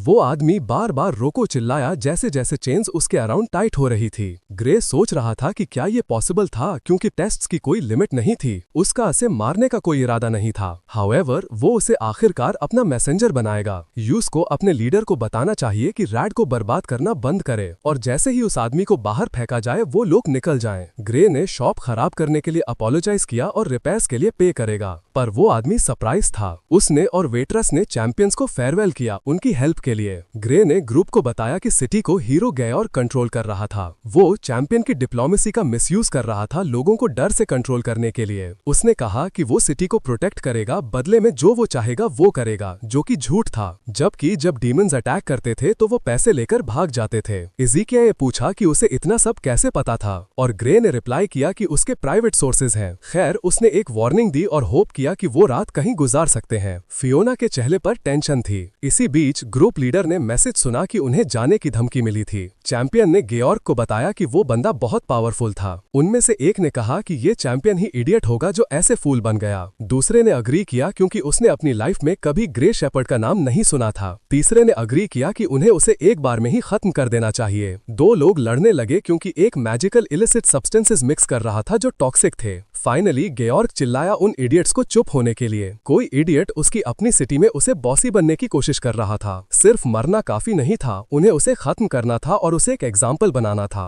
एंड में ग्रे का ग्रुप रेस्ट कर रहा था। फियोना ने सोचा कि वो अपने हाथों से कुछ नहीं कर पा रही थी। सिटी के बाहर हमेशा फेल हो रही थी। वो स्पीड से बर्डन बन जाएगी, उसे इस बात का यकीन था। ग्रे आया ये जानते हुए कि वो टायर्ड होगी और कहता है कि उसे रेस्ट करना चाहिए। उसका अभी सोने का इरादा नहीं था क्योंकि ग्रे अपना सारा टाइम अपनी मैजिक परफेक्ट करने में यूज करेगा। तब फियोना ने उसके माथे पर फ्लिक करके उसे टीज किया क्योंकि वो फ्राउनिंग और टेंस लग रहा था। वो फिर से सब कुछ अकेला करने की कोशिश कर रहा था। अगर वो किसी बात को लेकर परेशान है तो वो उसके बारे में बात कर सकता था। फियोना ने पूछा कि क्या कोई प्रॉब्लम थी और ग्रे ने उसकी क्लेवर ऑब्जर्वेशन पर साई किया। यूज को टाइम को जितना हो सके उतना वैल्यू करना था। आखिर ग्रे अपनी प्रीवियस लाइफ में ये कभी रिकवर नहीं कर पाया। इसी बीच गेयॉर्क के ग्रुप ने ग्रे को ढूंढते हुए सिटी पर अटैक किया। उन्होंने उन लोगों को मारा जिन्होंने बात करने से मना किया या कहा कि उन्हें कुछ नहीं पता। वो ग्रे को ढूंढने के लिए कुछ भी करेंगे वरना वो सिविलियंस को मार देंगे। एक फिगर बाहर आई अपने रूम का दरवाजा खोलते हुए जब उन्होंने इन पर अटैक किया। वो फियोना थी। एक आदमी ने देखा कि वो एक ब्यूटीफुल वुमन थी। फियोना ने उसे वार्न किया कि उनसे पंगा ना ले, जबकि ये एक लो मर्मर था और उसने आदमियों को एक स्विफ्ट अटैक से गिरा दिया जब उन्हें लीस्ट एक्सपेक्टेड था। वो अपने भाई को हमेशा अकेला लड़ते हुए नहीं देख सकती थी। आदमी इकट्ठे हो गए जब फियोला उनके सामने खड़ी हुई। वो बहुत स्ट्रांग थी और जल्दी ही सब लोग डिस्पेयर में भाग गए। ग्रे हमेशा जानता था कि उसकी बहन स्कैरी होती थी जब वो गुस्सा होती थी। वो ये झेल नहीं पाए।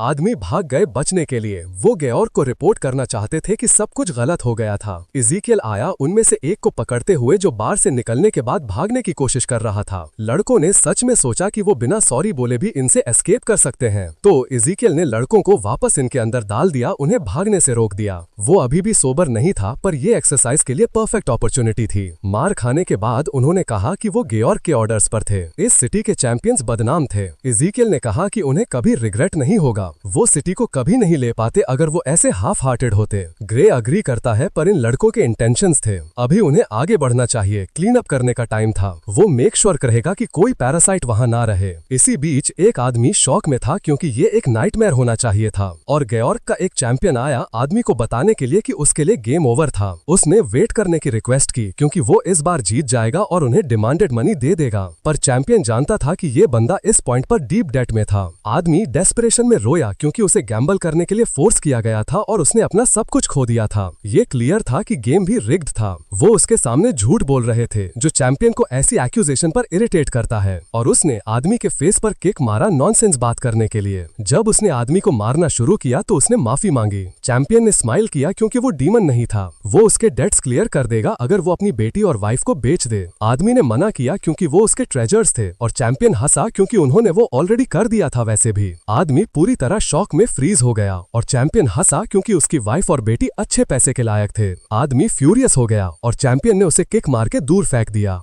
उसने उसे अगली बार बेचने का इरादा किया था। वो उसे ऐसे राक्षसों को देने का इंतजाम करेंगे जो इंसान का मांस खाते हैं। अच्छा ही है क्योंकि उसकी फैमिली तो वैसे भी चली गई थी।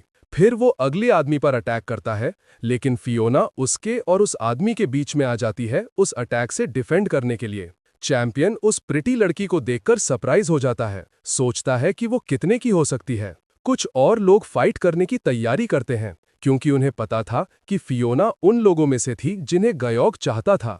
इज़ीकियल ये पक्का करता है कि वो उससे लड़े ना कि उसके चारों तरफ जमा हो जाएं। ग्रे भी फाइट स्टार्ट करने के लिए अपनी टेलीकाइनेसिस प्रिपेयर करता है। अटैक्स आते हैं और वो इज़ीकियल के साथ स्कोर सेटल करने की तैयारी करते हैं। फियोना उस चैंपियन को फेस करती है जो उसे प्रोवोक करता है। वो उसके स्कीम्स के बारे में नहीं जानना चाहती थी। चैंपियन कहता है कि ये सिटी उसके गवर्नर की है, वो सिर्फ वहां रहने वालों से टैक्सेस कलेक्ट करते थे। वो सच में पावरफुल थे और बाकी सब तो बस वीक थे।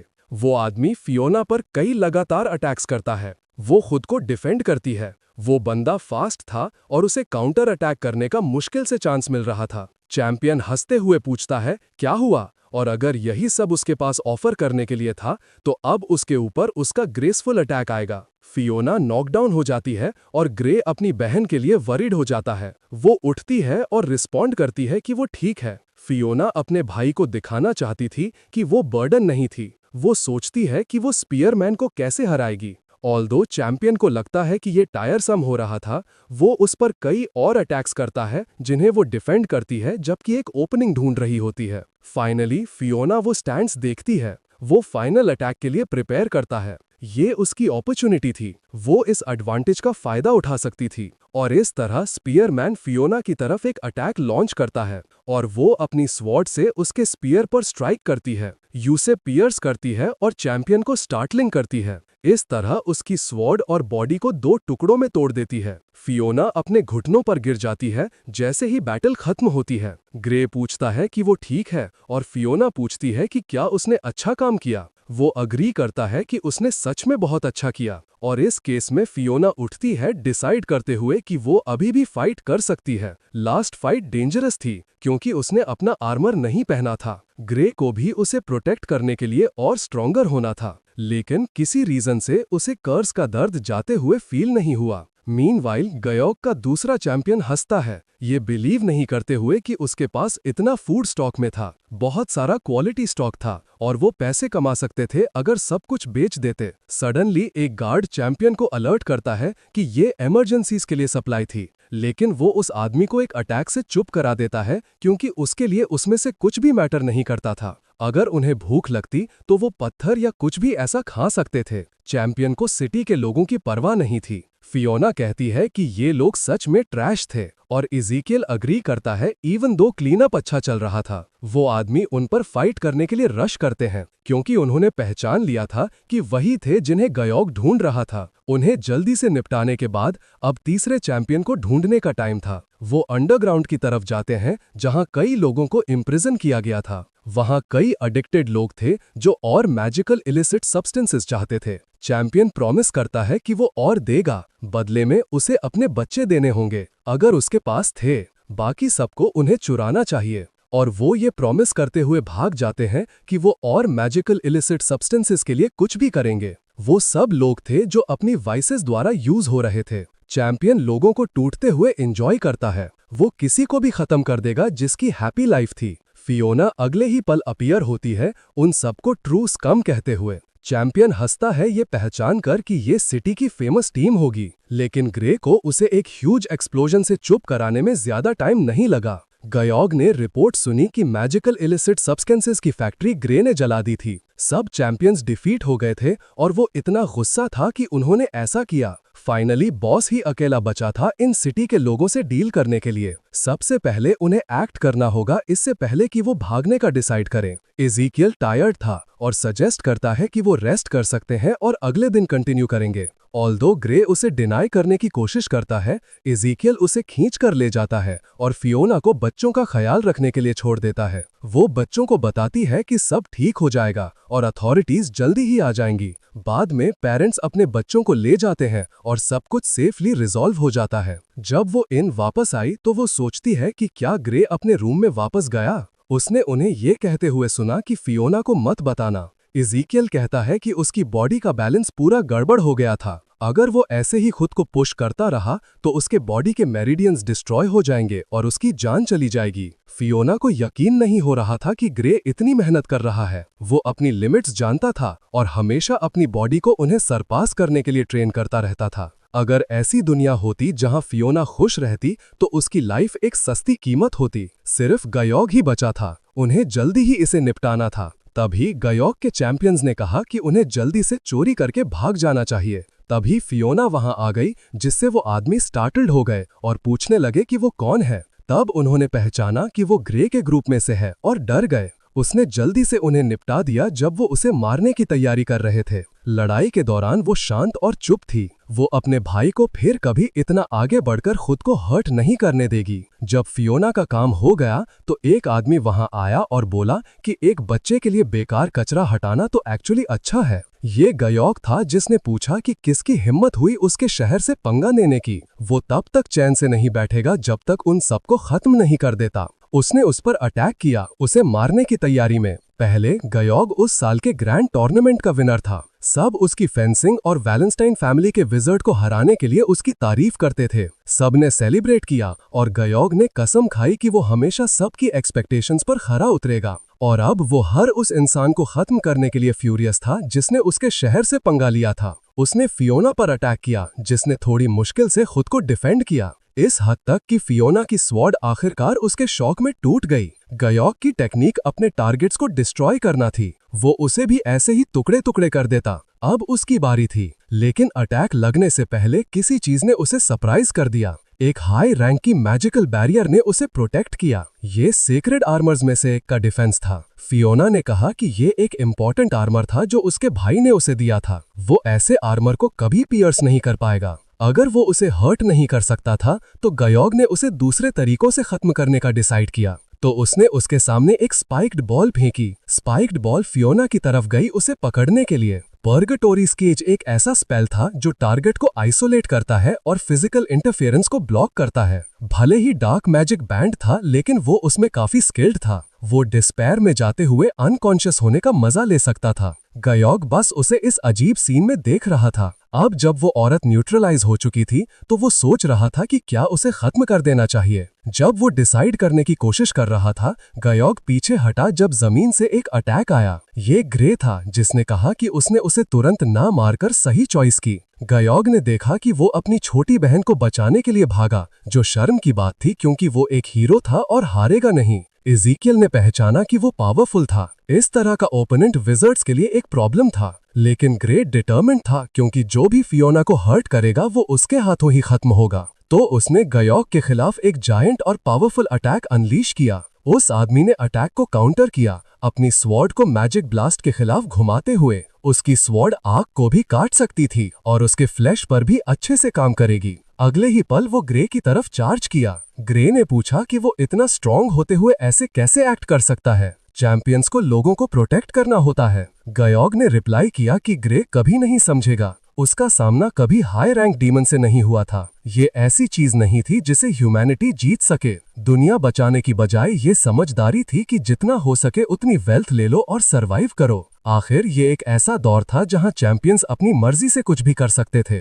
ग्रे ने कहा कि वो पैथेटिक है, ऐसे डीमन से हारने से डरता है, जिससे गयोग और भी ज्यादा इन्फ्यूरिएटेड हो गया और उसने उस पर भी अपना पर्गेटोरी केज यूज किया। वो उस आदमी को ये निगलवाकर रहेगा। उसके तुरंत बाद ग्रे स्पाइक से पकड़ा गया। इज़ीकियल ये सब अपने सामने होता देख शॉक हो गया, जबकि गयोग हंस रहा था क्योंकि ये एक ऐसी बैरियर थी जिसे सिर्फ उसका क्रिएटर ही खोल और बंद कर सकता था। तभी स्पाइक्स के अंदर से एक तेज रोशनी निकली। स्पाइक्स के अंदर से कई सारे रोजेस दिखे जब ग्रे ने फियोना को रेस्क्यू किया। गयोग शॉक में था, उनका सरवाइव करना इम्पॉसिबल होना चाहिए था। ग्रे ने अपने स्पेल से मना अब्जॉर्प्शन को डिनाई किया और जल्दी से अंदर से बैरियर को डील किया। ये ओरिजिनली एक डीमन ने बनाया था, एक इंसान को उसे यूज करना नहीं आना चाहिए था। पिछले लैंसर्स भी डीमन की चीजें यूज करते दिखे थे, भले ही उन्हें उनके खिलाफ लड़ना चाहिए था। फियोना ने फिर से ट्रबल क्रिएट करने के लिए अपोलोजाइज किया। ग्रे ने रिप्लाई किया कि ठीक है। फिर उसने इज़ीकियल से अपनी बहन का ख्याल रखने को कहा।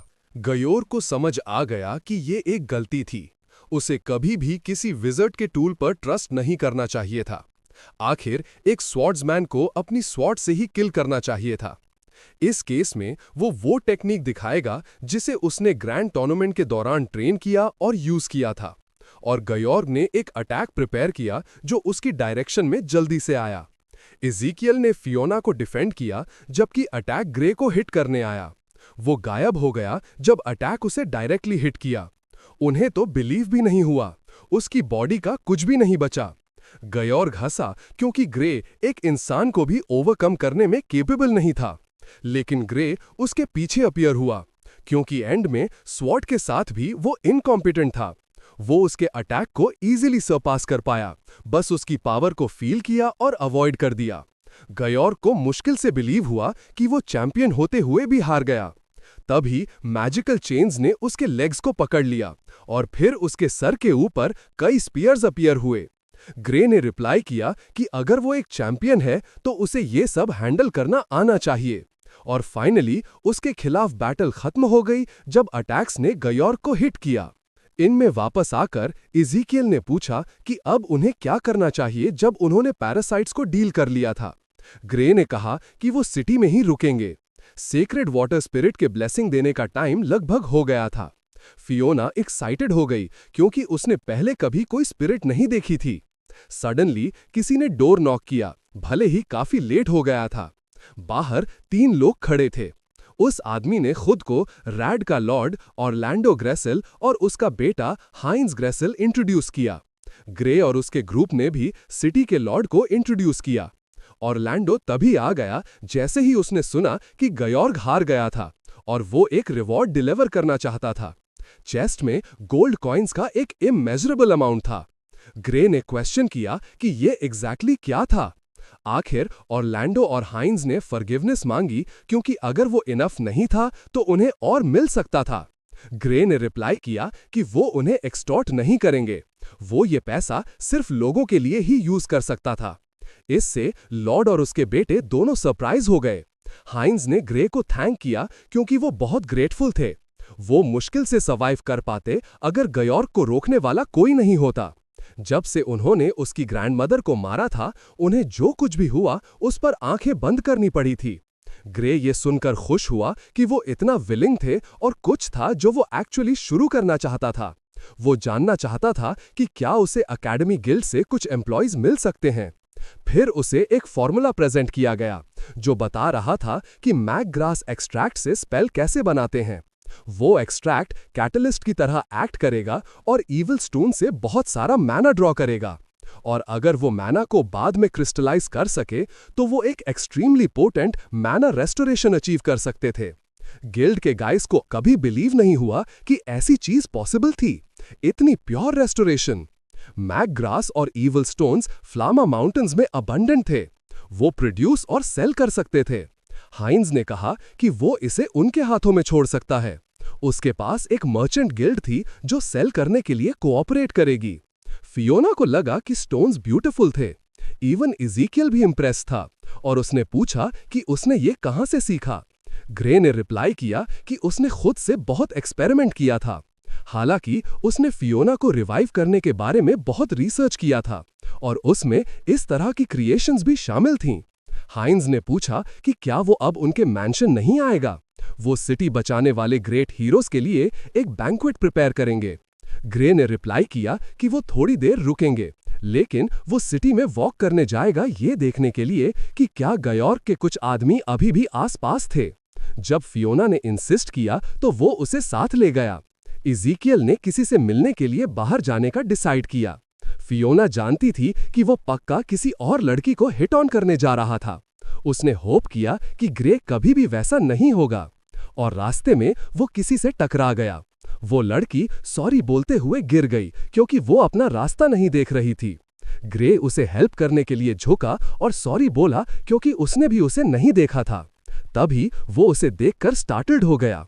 वो लड़की सॉरी बोलते हुए पीछे हट गई, लेकिन सडनली ग्रे ने उसे अपने साथ चलने को कहा क्योंकि उसे उसकी जरूरत थी, और लड़की उसके शब्दों से स्टार्टल्ड हो गई। इवन फियोना भी शॉक्ड की क्योंकि उसने सोचा था कि उसका भाई कभी भी वैसा आदमी नहीं होगा। वो लड़की पीछे हट गई, ये ना समझते हुए कि ग्रे उससे क्या चाहता था। उसने रिप्लाई किया कि उसे रिग्रेट होगा अगर वो वहीं रुकती। उसे उन्हें से छुटकारा पाना था एक सीरियस क्राइम करने से पहले। वो लड़की साशा फ्लोरेस थी, उसकी टीम की फॉर्मर हीलर। इस टाइम पर साशा एक प्रिजनर थी और उसे राइवल किलर्स नाम के एक ग्रुप के लोगों ने भेजा था जो दूसरे चैंपियंस को खत्म करते थे। साशा को उनके लिए काम करने के लिए फोर्स किया गया। बहुत सारे लोग मरे और उसके हाथ खून से रंग गए थे। जब ग्रे ने साशा को पास्ट में उन लोगों से फ्री किया था, तब तक उसका माइंड ऑलरेडी ब्रोकन हो चुका था। उसे बहुत गिल्ट था, वो एंड में फाइट नहीं कर पाई और मर गई। लेकिन अब ग्रे के पास उसे बचाने का चांस था, जब तक साशा उसके पास थी। फियोना ने अपना शौक नहीं छुपाया क्योंकि वो उसका पूरा नाम जानता था। साशा ने कहा कि अगर वो भाग जाएगी तो उसे मार दिया जाएगा, लेकिन ग्रे ने उसे अश्योर किया कि वो उसे प्रोटेक्ट करेगा। फियोना को समझ नहीं आया कि वो ऐसे किसी के साथ क्यों बिहेव कर रहा था जिसे वो अभी अभी मिला था। फिर साशा सॉरी बोली और भाग गई क्योंकि वो ये नहीं कर सकती थी। ग्रे पीछे रह गया, वरिड, और फिर उसने देखा कि उसकी सिस्टर उसे जजमेंट वाली नजर से देख रही थी। उसने सोचा कि वो कोई सिडक्शन आर्टिस्ट नहीं है और ग्रे कंफ्यूज रह गया। इस बीच साशा सोच रही थी कि वो लड़का कौन था। उसने उसे देख लिया था इवन विदाउट नोइंग व्हाई। ऐसा नहीं लग रहा था जैसे वो पहली बार मिले हों। तभी सडनली उसके चेस्ट में पेन हुआ। कुछ रीजन से साशा ने ग्रे का रोता हुआ चेहरा देखा। वो सोचती रही कि वो क्या था, शायद कोई इल्यूजन। अचानक एक आवाज आती है उसे फाइनली ढूंढने के बाद। वो आदमी थे जिन्होंने कहा था कि अगर उसका काम चला गया तो उसे वापस आ जाना चाहिए फॉर गुड। वो सॉरी बोलती है क्योंकि वो अपनी सिचुएशन समझ गई थी। एक आदमी पूछता है कि नेक्स्ट टाइम वो कहां हंट करेंगे। दूसरा कहता है कि वाटर स्पिरिट का टेंपल बेटर रहेगा, कई चैंपियंस वहां दिखेंगे। तीसरा टेंपल को हेल ऑन अर्थ बनाने के लिए एक्साइटेड हो गया। साशा उनकी हेल्प नहीं करना चाहती थी और ना ही असैसिन बनना चाहती थी। वो चैंपियन बनना चाहती थी और दूसरों की हेल्प करना चाहती थी। वो सोचती है कि क्या ग्रे सच में उसकी हेल्प कर सकता है, और वो अपने थॉट्स में सॉरी बोलना और हेजिटेट करना शुरू कर देती है। तभी उन्होंने उसकी गर्दन पकड़ ली और उसे तुरंत बोलने से रोक दिया। चैंपियन को उसकी आंखों में वो लुक पसंद नहीं आया, जैसे एक कुत्ता अपने मालिक का हाथ काट रहा हो। उसके लिए सोचना जरूरी नहीं था। वो पोषण के लिए एक सब्स्टिट्यूट से ज्यादा कुछ नहीं थी, या शायद वो अपनी प्रीवियस टीम की तरह बस मरना चाहती थी। फिर उसने उसे तुरंत जमीन पर फेंक दिया। दूसरा चैंपियन साशा को किक करने लगता है उसकी हिम्मत करने के लिए कि वो उनके अगेंस्ट हो गई। तीसरा कहता है कि एक गंदे कुत्ते को बस अपने मालिक के ऑर्डर्स फॉलो करने चाहिए और इसलिए वो इतनी ऑडेसिटी रखने के लिए सॉरी बोलना शुरू कर देती है। पैरेलल में ग्रे को एक बड़ी अमाउंट ऑफ गोल्ड दी गई। हाइंज ने सजेस्ट किया कि इससे सिटी में उनके लिए एक घर बनाया जाए, लेकिन उसने मना कर दिया। वो इससे फोर्ट्रेस रिपेयर करने और सिटी को प्रिपेयर करने के लिए यूज करेंगे। हाइंज कंफ्यूज था कि उन्हें ये पैसा ग्रे को रिवॉर्ड देने के लिए क्यों यूज करना चाहिए, और वो रिप्लाई करता है कि अगर दुनिया ही खत्म हो गई तो पैसे की कोई वैल्यू नहीं रहेगी। सिटी का सर्वाइवल ज्यादा इंपॉर्टेंट था। हर कोई इमोशनल था क्योंकि ग्रे उनके लिए सबसे बेस्ट चैंपियन था। हाइंज मूव हो गया जैसा चाहा गया था। वो सिटी को प्रोटेक्ट करेंगे। वो ये उनके हाथों में छोड़ सकता था क्योंकि लोगों को प्रोटेक्ट करना एक लॉर्ड की ड्यूटी थी। ग्रे को लगा कि सिटी का एक अच्छा लॉर्ड था। हाइंज फ्यूचर में एक अच्छा एयर बनेगा। जब वो सेलिब्रेट कर रहे थे, फियोना अपने भाई से इम्प्रेस थी, लेकिन सब कुछ बहुत जल्दी हुआ और वो डर रही थी। उसको ग्रे ने फिर से रेस्क्यू किया, जबकि उसने हमेशा उसे कुछ टाइम पहले प्रोटेक्ट किया था, और वो सोचती है कि कब वो इतना बड़ा हो गया और उसे पीछे छोड़ दिया। शायद उसे लगता है कि फियोना अब टोटली यूजलेस है, इसलिए वो विजिबली डिजेक्टेड होकर पीछे हट गई। ग्रे ने ये देखा और उसे बुलाने की कोशिश की, लेकिन उन्होंने पहले उसका नाम बुलाया। वो डिस्कस करना चाहते थे कि सिटी को कैसे स्ट्रेंथन किया जाए और वो अपना टाइम यूज करेंगे। ग्रे ने देखा कि उसकी सिस्टर ठीक नहीं लग रही थी, लेकिन उसने सजेस्ट किया कि सिटी को स्ट्रेंथन करने के लिए वेपन्स और सोल्जर्स यूज करें। हाइंस कहता है कि उसके फादर ने उसे डिफेंसेस का चार्ज दिया था और वो सब कुछ पॉसिबल करेगा। ग्रे कमेंट करता है कि उन्होंने उस पर ट्रस्ट किया, लेकिन हाइंस सोचता है कि ये नेपोटिज्म था। ये ग्रे के कंपैरिजन में कुछ भी नहीं था।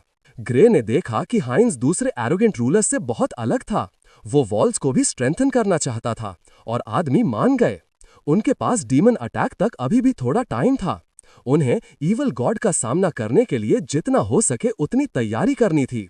उन्हें ग्रेट स्पिरिट्स का ब्लेसिंग चाहिए था। ग्रेट वाटर स्पिरिट का टाइम पास था। वो साशा और उसके ग्रुप को ढूंढ ही लेंगे।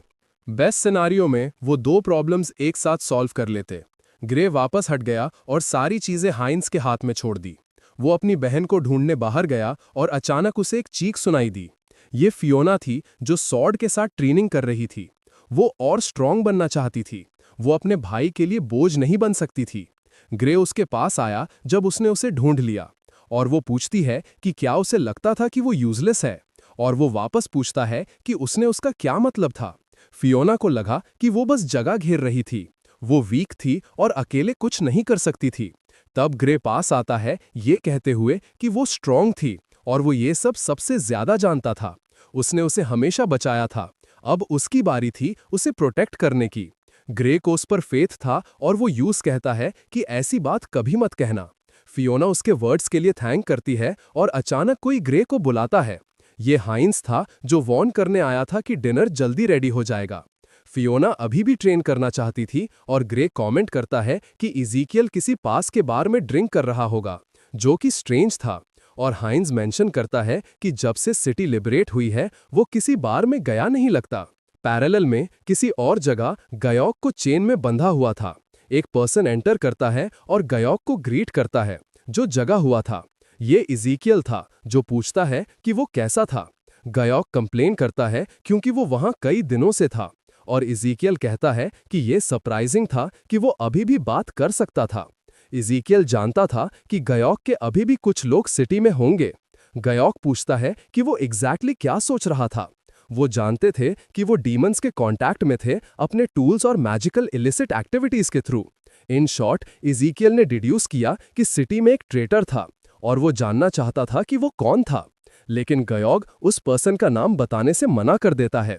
वो उस दिन का इंतजार नहीं कर सकता था जब वो उन सबको मार डालेगा, और इज़ीकियल उसे सीधे पंच करता है। ना ग्रे और ना फियोना जानते थे कि वो वहां था, और उसने रियलाइज किया कि इंफॉर्मेशन जल्दी निकालना बेटर होगा। गयोक हंसता है क्योंकि वो बस एक नॉर्मल चैंपियन होने का नाटक कर रहा था। इंफॉर्मेशन निकालने का ये तरीका दूसरों से अलग था, और बार बार पंच होने के बाद भी गयोक स्माइल करता है क्योंकि उसका कुछ भी कहने का कोई इंटेंशन नहीं था। और इज़ीकियल सोचता है कि वो इतना कॉन्फिडेंट कैसे हो सकता था। जल्दी ही वो सबको फिनिश कर देंगे और सिटी के लोग टुकड़े टुकड़े हो जाएंगे। गयोक ब्लड बाथ आने का इंतजार नहीं कर सकता था। बाद में वाटर टेम्पल में बहुत सारे चैंपियंस इकट्ठे हुए थे। सैल्वेशन की जर्नी के लिए ग्रेट स्पिरिट का ब्लेसिंग होना वाइटल था। टेम्पल लेक के नीचे था ताकि लोग इन्वेड ना कर सकें। प्रीस्ट सील हटाने के लिए सेरेमनी परफॉर्म करेगा। जल्दी ही ब्रेंडा और उसका ग्रुप भी अपीयर होता है और स्टेला कुछ मलिशियस कमेंट करती है, ऑल्दो वो उसे डिस्गाइज करती है। फियोना ब्रेंडा को वेव करती है, जो फिर से उसका लास्ट नेम गलत प्रोनाउंस करती है और ये ऑलमोस्ट इंटेंशनल लग रहा था। वो इरिटेशन से ग्रे की तरफ पॉइंट करती है। वो लास्ट टाइम फेल हो गई थी और डेट में थी, लेकिन इस बार अलग होगा। जेक ब्रेंडा के लिए चीयर्स करता है और वो स्टैमर करती है कि उसे उसकी कंसर्न नहीं चाहिए थी, जिससे ग्रे कंफ्यूज हो जाता है। एनीवे, वो आगे बढ़ना चाहती थी और ब्लेसिंग पहले रिसीव करना चाहती थी। ब्रेंडा बुरी नहीं लग रही थी, इसलिए इज़ीकियल सजेस्ट करता है कि उसे वो करने दो जो वो चाहती थी। हाउएवर, ग्रे और इज़ीकियल दोनों ने राइवल स्लेयर के ग्रुप को नोटिस किया। वो दूसरे इकट्ठे हुए लोगों और चैंपियंस के बीच थे। एक आवाज आती है जो पास होने की परमिशन मांगती है और ग्रे पीछे मुड़ता है। ये साशा थी जो अपीयर हुई और स्टार्टल्ड हो गई। ग्रे अपना हाथ बढ़ाता है, लेकिन फिर से साशा को उसके ग्रुप ने बुला लिया। वो आदमी उसे वरना मारने का प्रॉमिस करता है और वो स्टैमर करते हुए उन्हें ज्वाइन करती है। वो लेट होने के लिए अपोलोजाइज करती है और ग्रुप के पास से गुजरती है। ग्रे अपने ग्रुप को बताता है कि वो लड़की एक प्रिजनर थी। वो हॉरिबल एटीट्यूड्स मेंटेन करते थे और अपोनेंट्स को मारते थे हीरोज की ग्लोरी को मोनोपोलाइज करने के लिए। उन्होंने साशा की ओल्ड टीम को मार दिया और उसे नॉन स्टॉप उनके वुंड्स हील करने के लिए फोर्स किया। फिर से ग्रे इज़ीकियल को ये बताने से मना कर देता है कि उसे अपनी इन्फॉर्मेशन कहाँ से मिली, लेकिन ग्रे समझ गया कि इतना सब जानने की वजह से इज़ीकियल उसे सस्पेक्ट करने लगा था। अचानक एक आवाज चिल्लाती है कि वो एक इडियट था। फियोना स्टार्टल्ड होकर पीछे मुड़ती है जब ग्रुप साशा को सबके सामने मारता है। वो जानती थी कि ये बहुत ज्यादा हो रहा था और वो उन्हें रोकना चाहती थी, लेकिन ग्रे उसे रोक लेता है क्योंकि सेरेमनी शुरू होने वाली थी। इसे रिजॉल्व करने के लिए बेस्ट अपॉर्चुनिटी का वेट करना बेटर था। फिर प्रीस्ट टेम्पल को अपीयर करवाने के लिए सेरेमनी परफॉर्म करता है। सब कुछ कंपता है और पानी से एक पाथ निकलता है। गेट्स खुल गए थे। ब्लेसिंग्स की नंबर लिमिटेड थी और ऑब्वियसली इसने चैंपियंस को टेम्पल की तरफ रश करवा दिया। फियोना काफी इंप्रेस्ड थी कि टेम्पल कितना ब्यूटीफुल था। ग्रे ने उसे कहा कि अपनी गार्ड डाउन मत करना क्योंकि ये टूरिस्ट अट्रैक्शन नहीं था। अचानक फियोना जो उसने देखा उससे स्टार्टल्ड हो गई। एक मॉन्स्टर एक चैंपियन को पकड़ रहा था। वहां के स्पिरिट्स ये टेस्ट करेंगे कि ब्लेसिंग के लिए कौन वर्दी है। वो वहां मर नहीं सकते थे। साशा का ग्रुप भी टेम्पल के अंदर चला गया। ये एक अच्छी जगह थी जहां बहुत सारे ब्लाइंड स्पॉट्स थे। वो छुपेंगे और ट्रैप्स लगाएंगे। बाकी लोग बाकी का काम देखेंगे, टेम्पल के अंदर के डीप पार्ट में वेट करते हुए उन चैंपियंस को मारने के लिए जो एंड तक पहुंचेंगे। ये लोग पावरफुल होंगे और पता नहीं साशा उन्हें मार पाएगी या नहीं। वो ट्रैप्स और बैटल से थक चुके होंगे। ये एक अच्छा मौका होगा। साशा किसी को मारना नहीं चाहती थी और वो केपेबल भी नहीं थी। वो तो बस एक हीलर थी, लेकिन फिर भी वो वहां बुरे लोगों की मदद कर रही थी। उसे याद आया ग्रे ने कहा था कि उसे वहां रुकने का अफसोस होगा। एक चैंपियन ने उसे धक्का दिया कि खड़े रहना बंद करे और कुछ यूजफुल करे। उसने सॉरी बोला और उसे पता था कि ये सब उसे रिग्रेट होगा, लेकिन साशा को लगा कि वो इतनी वीक है कि कुछ भी अकेले नहीं कर पाएगी। फाइनली रूम में अब इतने मॉन्स्टर्स नहीं थे। चैंपियंस के एक ग्रुप को जगह सेफ लगी, लेकिन टेम्पल खुद एक मैडनेस था। लगा कि वो पहले थे जो वहां पहुंचे थे। क्योंकि वो आगे थे, वो थोड़ा ब्रेक ले सकते थे सांस लेने के लिए। लेकिन फिर उनमें से एक पर अटैक हुआ और जल्दी ही टीम के बाकी लोग शॉक में चले गए। ग्रुप में से एक ने अटैक किया जब उसने देखा कि थ्रेट कहां से आ रहा था। फिर वो सरप्राइज हो गई जब वो अटैक उसके पीछे से आया। जल्दी ही हीलर ने हील करने की कोशिश की और उसके बाद स्लेयर के ग्रुप ने उसे टारगेट किया। उन्होंने साई किया क्योंकि चैंपियंस डायरेक्ट कॉम्बैट के अलावा किसी काम के नहीं थे। एक जिंदा बचे हुए बंदे ने पूछा कि वो ऐसा क्यों कर रहे थे और उसके बाल खींचे गए। चैंपियन यू से अब अगले अटैक से चिल्लाएगा, लेकिन अचानक उसकी डायरेक्शन में आइस मैजिक फायर किया गया जिससे वो रुक गया। ग्रे ही था जो वहां आया उसे आगे ना बढ़ने देने के लिए। चैंपियन ने उसे कहा कि उसके फन के बीच में आना बंद करे। हीलर अभी भी मूव कर सकती थी और उसने अपने कंपेनियंस को हील करने का ऑर्डर दिया। अब चैंपियन ग्रे से इरिटेट हो गया क्योंकि उसने उसे ऐसे प्रोवोक किया। अचानक वो गायब हो गया और ग्रे ने वॉर्न किया कि अगर एक असैसिन उसके पीछे आ गया तो गेम ओवर होगा। असैसिन हंस पड़ा क्योंकि वो तो उसके अटैक्स को अवॉइड भी नहीं कर पा रहा था और अभी भी केयरलेस था। उसने डिसाइड किया कि वो ग्रे पर पीछे से अटैक करके शुरू करेगा, लेकिन अचानक उसके नीचे एक स्पेल दिखा जो उसे विजिबल बना गया। अचानक सबको कुछ दिखना बंद हो गया और चैंपियन ने देखा कि ग्रे ने अपने मैजिक से सबको ब्लाइंड कर दिया था, अपने कंपेनियंस को भी। उसने डिसाइड किया कि वो अपने स्टेप्स और सांस लेने पर ध्यान देगा ताकि नोटिस ना हो, लेकिन फिर ग्रे ने उसे ढूंढ लिया, साउंड की जगह माना से उसे लोकेट करके। जब वो दोबारा देख पाए, पहला चैंपियन ऑलरेडी डिफीट हो चुका था। जिस ग्रुप पर अटैक हुआ था उसने उसकी मदद के लिए थैंक्स कहा, भले ही वो अंदर राइवल्स थे। ग्रे ने कहा कि वो सब एक ही एनिमी का सामना कर रहे थे जो कि ईविल गॉड था और कुछ नहीं। ब्लेसिंग सिर्फ उनके लिए थी जो डिजर्व करते थे, ना कि उनके लिए जो जल्दी करते थे। और प्रीस्ट ने बस वो बातें सबको एंग्शियस करने के लिए कही थी। इज़ीकियल ने रियलाइज किया कि ग्रे एजेंसी से इतनी कॉन्फिडेंशियल इंफॉर्मेशन के साथ कॉन्फिडेंट था। एनीहाउ जिस ग्रुप पर अटैक हुआ था वो सेफली और जिंदा निकल गया। ग्रे ने कहा कि उन्हें आगे बढ़ना चाहिए। आगे अभी और किलर्स थे। पैरेनल में ब्रेंडा अपनी सॉर्ड से एक मॉन्स्टर को मार रही थी। सब उसके इंप्रेसिव पावर्स की तारीफ करते हैं और वो शो ऑफ करती है। ऐसे टेस्ट्स आइनहॉर्न फैमिली के किसी के लिए चाइल्ड्स प्ले थे। अचानक कोई कहता है कि वो मरने के लायक लगते हैं। ये किलर्स में से एक था। वो कभी सेटिस्फाई नहीं होगा चाहे कितनों को भी मार दे। ब्रेंडा ने पूछा कि क्या वो टेस्ट का पार्ट था या कुछ ऐसा, और उसने मना कर दिया क्योंकि उसका गोल बस उन लोगों से छुटकारा पाना था जो उसके रास्ते में आएंगे। वो देख सकती थी कि वो ऐसा टाइप का बंदा था जो अपने राइवल्स को सामने ही एलिमिनेट कर देता था। तो ऐसे में ब्रेंडा को अपील दिखा और वो उस पर चार्ज कर दिया। उसने कमेंट किया कि एक छोटी लड़की के लिए अच्छी सॉर्ड है, लेकिन फिर कुछ ब्रेंडा की सॉर्ड से चिपक गया और उसने सोचा कि ये कैसी फीलिंग थी। वो वीक हो रही थी। फिर अचानक वो जमीन पर गिर गई। जेक ब्रेंडा की मदद करने दौड़ा, लेकिन उसके तुरंत बाद वो भी गिर गया। वो गिरा और उसकी वजह से कैथरीन भी गिर गई। स्टेला ने अपने कंपेनियंस को आवाज लगाई, बिना देखे कि उसके पीछे से क्या आ रहा था। फिर से उस पर पीछे से अटैक हुआ। ब्रेंडा पूछती है कि उसने किस तरह की घटिया ट्रिक यूज की थी और वो वापस पूछता है कि क्या ऐसी चीज बैटलफील्ड में एग्जिस्ट भी करती है। जब ब्रेंडा को लगा कि वो मरने वाली थी, अचानक ग्रे उसकी रेस्क्यू के लिए आया। चैंपियन पूछता है कि क्या वो सच में उसकी प्रे चुराने वाला था और ग्रे उसे बॉदर करने के लिए अपोलोजाइज करता है, लेकिन वो उसके लिए इंपॉर्टेंट थी और ब्रेंडा तुरंत उसके शब्दों से अफेक्ट हो गई। ग्रे इज़ीकियल को चिल्लाता है कि उन लोगों को एक सेफ जगह ले जाए। फियोना नाइट का ख्याल रखेगी और ग्रे उसे वेट करने को कहता है क्योंकि उसकी कर्स्ड स्वॉर्ड डेंजरस थी। वो उसकी वाइटैलिटी ड्रेन कर सकती थी अगर उसने स्वॉर्ड को टच किया, और फियोना डिसाइड करती है कि वो हर अटैक को अवॉइड करेगी। चैंपियन पूछता है कि उसे ये सब कैसे पता था और फियोना पर अटैक करता है, जो हर अटैक को डॉज करती है जो नेक्स्ट आए। फ्रस्ट्रेटेड होकर वो फियोना को मारने की तैयारी करता है जैसे ही वो पास आती है, लेकिन फियोना उसे फिर से अवॉइड करती है और अपनी स्वॉर्ड से उसे पियर्स कर देती है। वो सेलिब्रेट करती है क्योंकि उसने एक किलर को टेक डाउन कर दिया था और ग्रे अग्री करता है। ऑल्दो ये वही था जो उसे वरी कर रहा था।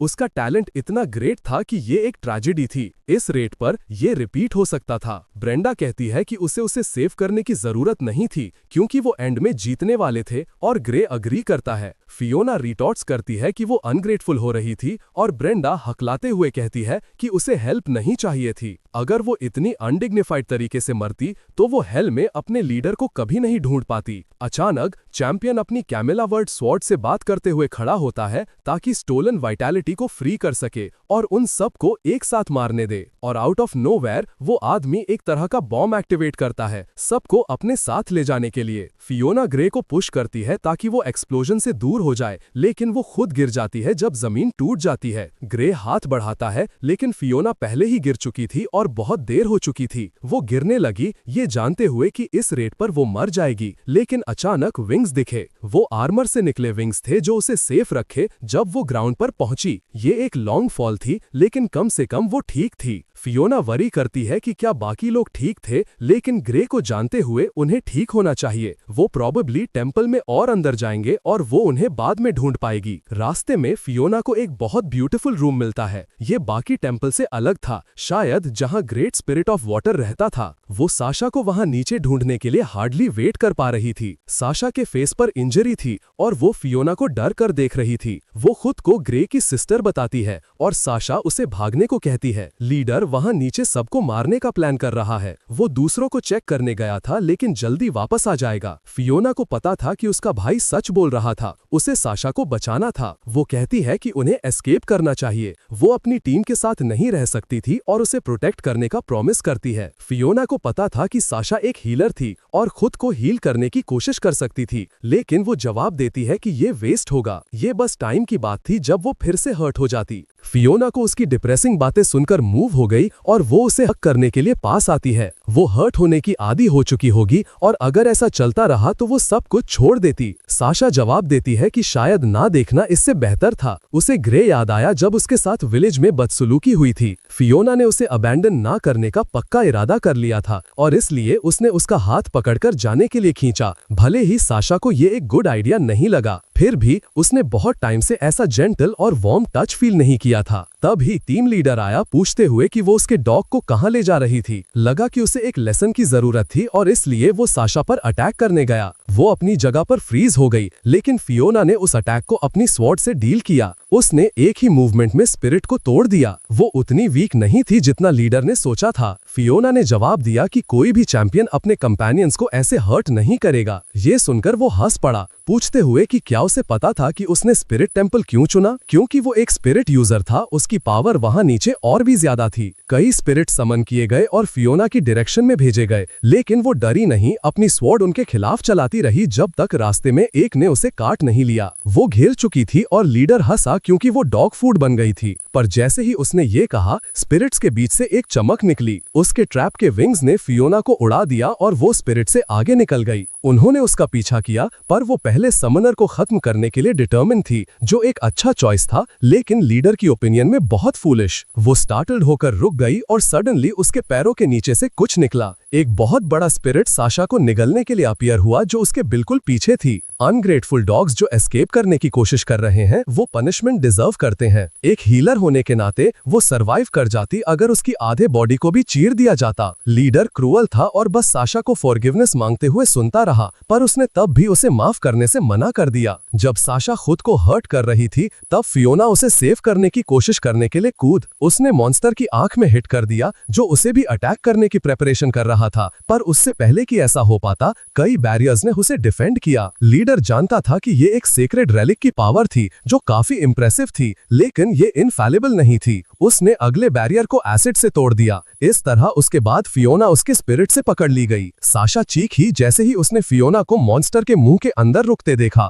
पर फियोना ने गिव अप नहीं किया और अपनी स्वॉर्ड का यूज करके उसके अंदर से बाहर आना शुरू कर दिया। साशा ने उसे बैक किया कि वो भाग जाए और बस उसे भूल जाए, पर उसने मना कर दिया क्योंकि उसने प्रॉमिस किया था। हालांकि साशा को समझ नहीं आया कि वो उसके लिए इतना सब करेगी। फियोना ने कहा कि लोगों को मुश्किल से बचाना उसके लिए सांस लेने जितना नेचुरल था, और इस तरह साशा को याद आया कि ये वही चैंपियन थी जो वो हमेशा बनना चाहती थी। जो आइडियल चैंपियन वो बनना चाहती थी, वो बिल्कुल फियोना जैसी ही थी। लीडर ने गिव अप नहीं किया, चाहे वो कितना भी रेजिस्ट करे, वो अटैक करता रहेगा। फियोना के लिए दुनिया को बचाना अभी भी मैटर करता था, खासकर जितने ज्यादा लोगों को बचाना। पीछे से एक मॉन्स्टर आया और उसने उसे नीचे गिरा दिया। लीडर ने उसके फूलिश आइडियल्स का मजाक उड़ाया, ये सोचने के लिए कि वो सच में कुछ कर सकते हैं। इस बार वो उसकी लाइफ खत्म करने से पहले उसकी बोन्स तोड़ने में ही खुश होगा और वो साशा को सब कुछ दिखाएगा ताकि वो फिर कभी उसे चैलेंज करने की हिम्मत ना करे। उसने उससे बैक किया कि वो फियोना को अकेला छोड़ दे, प्रॉमिस करते हुए कि वो फिर कभी उसे चैलेंज नहीं करेगी, और लीडर ने फिर से रिफ्यूज कर दिया। उसे देखना था कि उनका क्या होता है जो उसकी बात नहीं मानते। ज्यादा देर नहीं लगी जब एक अटैक आया और उसने स्पिरिट्स को खत्म कर दिया। जब उन्होंने मुड़कर देखा तो रेस्क्यू के लिए ग्रे आया था, जिसे देखकर किसी को भी हैरानी नहीं हुई। लीडर को अपने भाई को अपनी बहन की डेथ देखने का आइडिया सच में मजा दे रहा था, पर तब ग्रे की आंख एक्टिवेट हो गई और फियोना को पकड़ा हुआ मॉन्स्टर अगले ही पल डिस्ट्रॉय हो गया। वो ठीक थी, ये देखकर खुश थी कि उसका भाई भी ठीक था। लीडर ने फिर से अटैक करने की प्रेपरेशन की, वहां सबको मारने के लिए गुस्से में ग्रे का पीछे हटने का कोई इंटेंशन नहीं था। जो लोग दूसरों को हर्ट करते हैं वो फ्यूनरल डिजर्व नहीं करते। ऐसा नहीं था कि लीडर को कंपेनियंस जैसे किसी वर्ड का मतलब समझ आता था,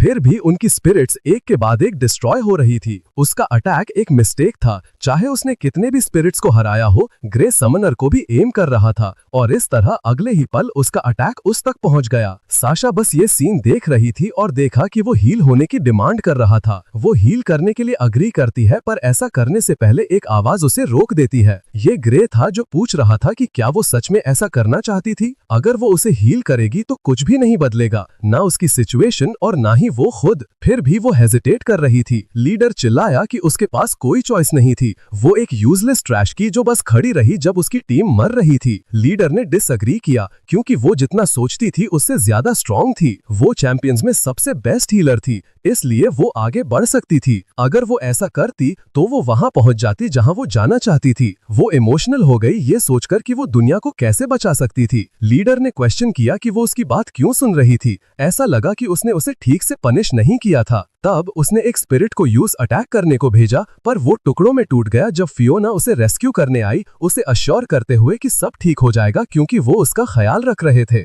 उसके बाद साशा कुछ करने के लिए और ज्यादा डिटर्मिन्ड हो गई। उसने अपना स्टाफ प्रिपेयर किया एक हीलिंग स्पेल कास्ट करने के लिए और लीडर को रिलीव मिला ये देखकर कि वो सच में उस पर मैजिक यूज करने के लिए रेडी थी, पर उसने वो फियोना पर यूज किया क्योंकि साशा अब विलेंस की हेल्प नहीं करेगी। उस मोमेंट पर लीडर ने दुनिया का सबसे अगली स्पिरिट समन किया और उन पर फेंक दिया। ग्रे पास आया ये कहते हुए कि साशा ने अब बहुत अच्छा किया। वो पावरफुल थी और उसने ये तब कहा जब अटैक से डिफेंड करने के लिए एक बैरियर बनाया। रेजिस्ट करना बेकार था। लीडर ने उन सब को मारने का पक्का इरादा कर लिया था। ये रिडिकुलस था। रिचेस और ग्लोरीज का कोई मकसद नहीं अगर इंसान अकेला हो। वो कुछ नहीं जानते थे। उनके कंपेनियंस जल्द ही आ जाएंगे और उन्हें खत्म कर देंगे। ग्रे ने जवाब दिया कि उन्होंने उन सब को बहुत पहले ही मार दिया था। ये सुनकर वो पूरी तरह सरप्राइज हो गया क्योंकि वो अकेला बचा था। जो लोग सैल्वेशन के लिए काम करने से मना करते थे, उनकी ग्रे जिस दुनिया को बनाएगा वहां कोई जगह नहीं। साशा ने अपने ग्रुप से मेंटली सॉरी बोला कि उनकी डेथ्स का बदला लेने में इतना टाइम लग रहा था, पर वो कोशिश करेगी और उस इंसान को फॉलो करेगी जिसने उसे बचाया था। बाद में इज़ीकियल ने कहा कि उसने रास्ते में मिले चैंपियंस को बचाया था, पर वो पहले कुछ खास नहीं कर पाए थे। फियोना को लगा कि वो स्पिरिट रूम में थे और ग्रे ने दिखाया कि वो कुछ और ही था। जैसे ही उसने फाउंटेन को टच किया, जगह बदल गई और उनके सामने ग्रेट वाटर स्पिरिट अपीयर हुई। उसने कहा कि उन्होंने कई टेस्ट्स पास किए थे और उन्हें सूटेबल चैंपियंस के रूप में पहचाना। उसने साशा की हीलिंग स्पेल्स कास्ट करने की कैपेसिटी बढ़ा दी। वो वॉरियर इज़ीकियल को एक हीरो की फिजिकल स्ट्रेंथ देगी। फियोना के आर्मर को उसकी ओरिजिनल पावर का और भी ज्यादा पोर्शन मिलेगा। और ग्रे एक वाटर स्पेल लेना चाहता था, पर उसने जवाब दिया कि ये तो वो पहले से ही जानता था। स्पिरिट कंफ्यूज हो गई क्योंकि टेंपल से गुजरे बिना कोई ऐसी मैजिक कैसे जान सकता है। ग्रे ने जवाब दिया कि वो अपनी माना रिकवरी इंप्रूव करना प्रेफर करेगा। उसने पलटकर कहा कि मैजिक रिसीव करने के लिए यही रूल्स थे और ग्रे ने साई किया क्योंकि वो उतनी ही इनफ्लेक्सिबल थी जितना उसे याद था। और उसने उसे अपनी रिक्वेस्ट सुनने को कहा, लैटिन में कुछ ऐसे वर्ड्स बोलते हुए जिनसे स्पिरिट डर गई। और सडनली एक वाटर बैरियर ने ग्रे को उसके ग्रुप से दूर धक्का दे दिया। ग्रेट स्पिरिट ने पूछा कि वो ऐसे वर्ड्स कैसे जान सकता है। ये प्रेयर न्यूरोपास्टो के एम्परर को दी गई थी जिसने दुनिया को बचाया था, पर यह दुनिया अभी तक बची नहीं थी। ग्रे ने जवाब दिया कि ग्रेट स्पिरिट्स का काम ब्लेसिंग्स देना होता है। जो वो अब कर रही थी वो रूल्स के खिलाफ था। फाइनली उसने उसे पानी का सीक्रेट एनर्जी का सोर्स देने का डिसाइड किया। उसकी लाइफ फोर्स स्प्रिंग वाटर जितनी पोटेंट होगी और ग्रे ने अपने बॉडी की फटीग को गायब होते हुए फील किया। जब ग्रे वाटर प्रिजन से बाहर आया, उसने फियोना को बताया कि वो ठीक है। स्पिरिट ने कहा कि वो ग्रे पर नजर रखेगी क्योंकि उसने रूल्स तोड़े थे और उस पर वॉच रखेगी। फाइनली पूरा ग्रुप टेंपल से निकल गया और ग्रे ने साशा से पूछा कि क्या उसका उनके ग्रुप को ज्वाइन करने का इरादा नहीं था। वो मान गई। अगर वो उसे अच्छे से एक्सेप्ट करते तो वो ज्वाइन करना चाहेगी। इज़ीकियल खुश था क्योंकि एक हीलर का होना बहुत मददगार होगा। फियोना उसे हक किया। सब खुश थे क्योंकि उनके ग्रुप में एक और मेंबर होगा। उसने कहा कि वो कहीं कुछ खा सकते हैं और साथ में शॉपिंग पर जा सकते हैं। ग्रे ने कहा कि वो सिटी के फोर्टिफिकेशंस चेक करने जाएगा और इज़ीकियल ने कहा कि वो भी हैंग आउट करने का इनविटेशन देगा। फियोना उन्हें जाने दिया क्योंकि वो साशा के साथ कुछ टाइम बिता सकती थी। वो चले गए। तभी हाइंस दिखा और ग्रे ने पूछा कि चीजें कैसी चल रही हैं। मटेरियल्स आ गए थे और उन्हें प्रिपेयर किया जा रहा था, पर उन्हें अभी भी इनफ क्राफ्ट्समैन नहीं मिल रहे थे। डीमंस ने नॉर्थ से अटैक किया और उन्हें उस तरफ फोकस करना चाहिए। हाइंस ने ऑर्डर के हिसाब से करने पर अग्री किया। इज़ीकियल ने पूछा कि ग्रे को ये कैसे पता होगा और उसने जवाब दिया, ये बस इंट्यूशन थी। चैंपियंस और मर्सनरीज की संख्या सोल्जर्स के साथ बढ़ रही थी, पर ग्रे को लगा कि एक्सपीरियंस क्वांटिटी से बेहतर है। वहां कई नोविसेस थे। इज़ीकियल को उनकी ट्रेनिंग का चार्ज मिला। हाइंस ने कहा कि ग्रे इनक्रेडिबल था। वो बेनेवलेंट, काम और हमेशा दूसरों के बारे में सोचता था। प्रोटैगनिस्ट का लॉर्ड बनने का कोई इरादा नहीं था। वो बस सिटी को डिफेंड करने में ठीक था। हाइंस ने एक एक्सीलेंट लीडर बनने के लिए अपना बेस्ट करने का इरादा किया। ऑल्दो वो पूरी तरह रिलायबल नहीं था, ग्रे को लगा कि वो एक अच्छा लॉर्ड बन सकता है। ट्रेजेडी का टाइम ऑलमोस्ट हो गया था और वो इस बार फेल नहीं हो सकता था। पैरेलल में गेयोर्ग इतने टाइम से ट्रैप था। दरवाजा खोला और गेयोर्ग वहां से बाहर निकलने के लिए पूछने को रेडी था, क्योंकि इस बार जो दिखा वो इज़ीकियल नहीं बल्कि हाइंस था। उसने अपोलोजाइज किया क्योंकि उसे पता लगाने में जरूरत से ज्यादा टाइम लग गया था। गेयोर्ग खाना खाना, नहाना और एक औरत चाहता था जो उसे सेटिस्फाई कर सके, पर जल्द ही उसे हाइंस से एक ब्रूटल वुंड मिला। उसे तो विश्वास ही नहीं हुआ कि उसे आजाद होने के तुरंत बाद बिट्रे कर दिया गया। ये इसलिए था क्योंकि गेयोर्ग अब यूजफुल नहीं था, इसलिए वो एंश्योर करेगा कि वो कभी दोबारा बात ना कर सके। ग्रे की प्रेडिक्शन के हिसाब से डीमन सुबह सुबह अटैक करेंगे। सोल्जर्स वरीड थे क्योंकि उन्होंने पूरी रात तैयारी की थी, क्योंकि ग्रे ने पहले ही कहा था कि सूरज आधी रात को निकलेगा। अचानक से उन्होंने होराइजन की तरफ इशारा किया जब एक ग्लो दिखा। सूरज आधी रात को निकल रहा था जैसा एक्सपेक्ट किया था, या फिर वो सूरज नहीं था बल्कि एक बहुत बड़ा समनिंग सर्कल था। एक ड्रैगन बाहर आया जो ऊपर एक डीमन के साथ उड़ रहा था। वो एक अननोन लैंग्वेज में बोलने लगा और कई सर्कल्स ने पूरी सिटी के सराउंडिंग्स को घेर लिया। बहुत सारे मॉन्स्टर्स सर्कल से निकलने लगे। ड्रैगन्स थे, स्केलेटन्स थे और हर तरह के अनइमेजिनेबल डीमंस थे। सोल्जर्स ने डेस्परेटली अपनी अराइवल अनाउंस की। ग्रे ने कहा, टाइम हो गया है। सभी स्क्वाड्स को अटैक्स रिपेल करने होंगे जैसी प्रैक्टिस की थी। फॉर्मेशन में चैंपियंस बड़े मॉन्स्टर्स पर फोकस करेंगे और सब ने प्रिपेयर किया। ब्रेंडा वहां थी, फैमिली की शान बनकर, और वो किसी पेजेंट का कर्ज नहीं रख सकती थी। उसका ग्रुप हेल्प करने आया था। वो उसका पीछे छुपने की पूरी कोशिश कर सकते थे। वो सब रेडी थे। अब ग्रे मॉन्स्टर्स को फेस करने के लिए प्रिपेयर्ड था। डीमन ने सुना कि डिफेंसेस कमजोर थे और सोल्जर्स भी कम थे। उसने अपने सोल्जर्स को आगे बढ़ने और ह्यूमंस के एग्जिस्टेंस को खत्म करने का ऑर्डर दिया।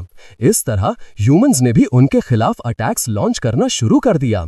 उन्हें प्रिपेयर्ड रहना चाहिए क्योंकि और भी बड़े मॉन्स्टर्स आ रहे थे। स्पेल्स फायर किए गए और एरोज भी। उन्होंने हॉट ऑयल से अटैक करते रहने की तैयारी की जब वो फोर्ट्रेस पर चढ़ गए। मॉन्स्टर्स सोचने लगे क्या हो गया था, क्योंकि इंफॉर्मेशन गलत थी। उन्होंने वॉल्स को डिस्ट्रॉय करके अंदर घुसने का डिसाइड किया और ब्रेंडा वहां थी उन सब को खत्म करने के लिए जिन्हें लगा था कि वो सिटी को डिस्ट्रॉय कर सकते हैं। फियोना उसके साथ थी और इज़ीकियल और साशा वुंडेड सोल्जर्स को हील करने आए थे। उनमें से एक वॉल पर चढ़ गया और वो इतना बड़ा था कि हमें डिफेंड करने का टाइम ही नहीं मिला। ग्रे ने उस मोमेंट अपने इविल आई को एक्टिवेट किया। उसने इतना पावरफुल फायर स्पेल मारा कि वो बहुत दूर उड़कर चला गया। सब ठीक चल रहा था ग्रेट स्पिरिट की ब्लेसिंग की वजह से। पहले जैसा ज्यादा नहीं थक रहा था। ये पहली बार जैसा नहीं था, लेकिन उसकी आंख में दर्द होना बंद नहीं हो रहा था। पिछली लाइफ में रेड बिना रेजिस्टेंस के हार गया था। एंड में ग्रे को सस्पेक्ट हुआ कि सिटी में कोई ट्रेटर है जिसने ये सब किया। रिपोर्ट्स ऑरलैंडो और हाइंस तक थोड़ी देर बाद पहुंची। उन्होंने पहले अटैक्स रिपेल किए, लेकिन वॉल डिस्ट्रॉय हो गई। ऑरलैंडो कहता है कि उन्हें भी जाना चाहिए और हाइंस उसे याद दिलाता है कि एक लॉर्ड को ऐसा नहीं करना चाहिए, वो खुद को खतरे में डाल देगा। लेकिन ऑरलैंडो उन्हें अकेला छोड़ने से मना कर देता है जिसने उनकी जान बचाई थी। वो हाइंस पर ट्रस्ट करता है कि वो सिटी को उसके हाथों में छोड़ देगा। इस तरह ऑरलैंडो अपने सोल्जर्स को सिटी को डिफेंड करने के लिए लीड करने का डिसाइड करता है। तभी अचानक से ऑरलैंडो पर पीछे से अनएक्सपेक्टेडली अटैक हुआ। हाइंस कहता है कि उसके फादर बहुत पेनफुल थे। वो उसे लास्ट में मारना चाहता था, लेकिन उसने उसका फन चुरा लिया। उसने पूछा कि अपने बेटे के हाथों मरना कैसा लगता है। लोगों को समझ नहीं आया कि हाइंस ने अचानक से अपने लॉर्ड के साथ क्या किया था, लेकिन वो रिप्लाई करता है कि सब बहुत स्लो थे और एक डेमोनिक स्पेल कास्ट करना शुरू कर देता है। सर्कल्स सोल्जर्स को घेर लेते हैं जो डर जाते हैं। भले ही वो हेल्प के लिए चिल्लाते हैं, सबको मॉन्स्टर्स ने ऑफ गार्ड पकड़ लिया। हाइंस को लगा कि एक ट्रू रूलर को ऐसा होना चाहिए।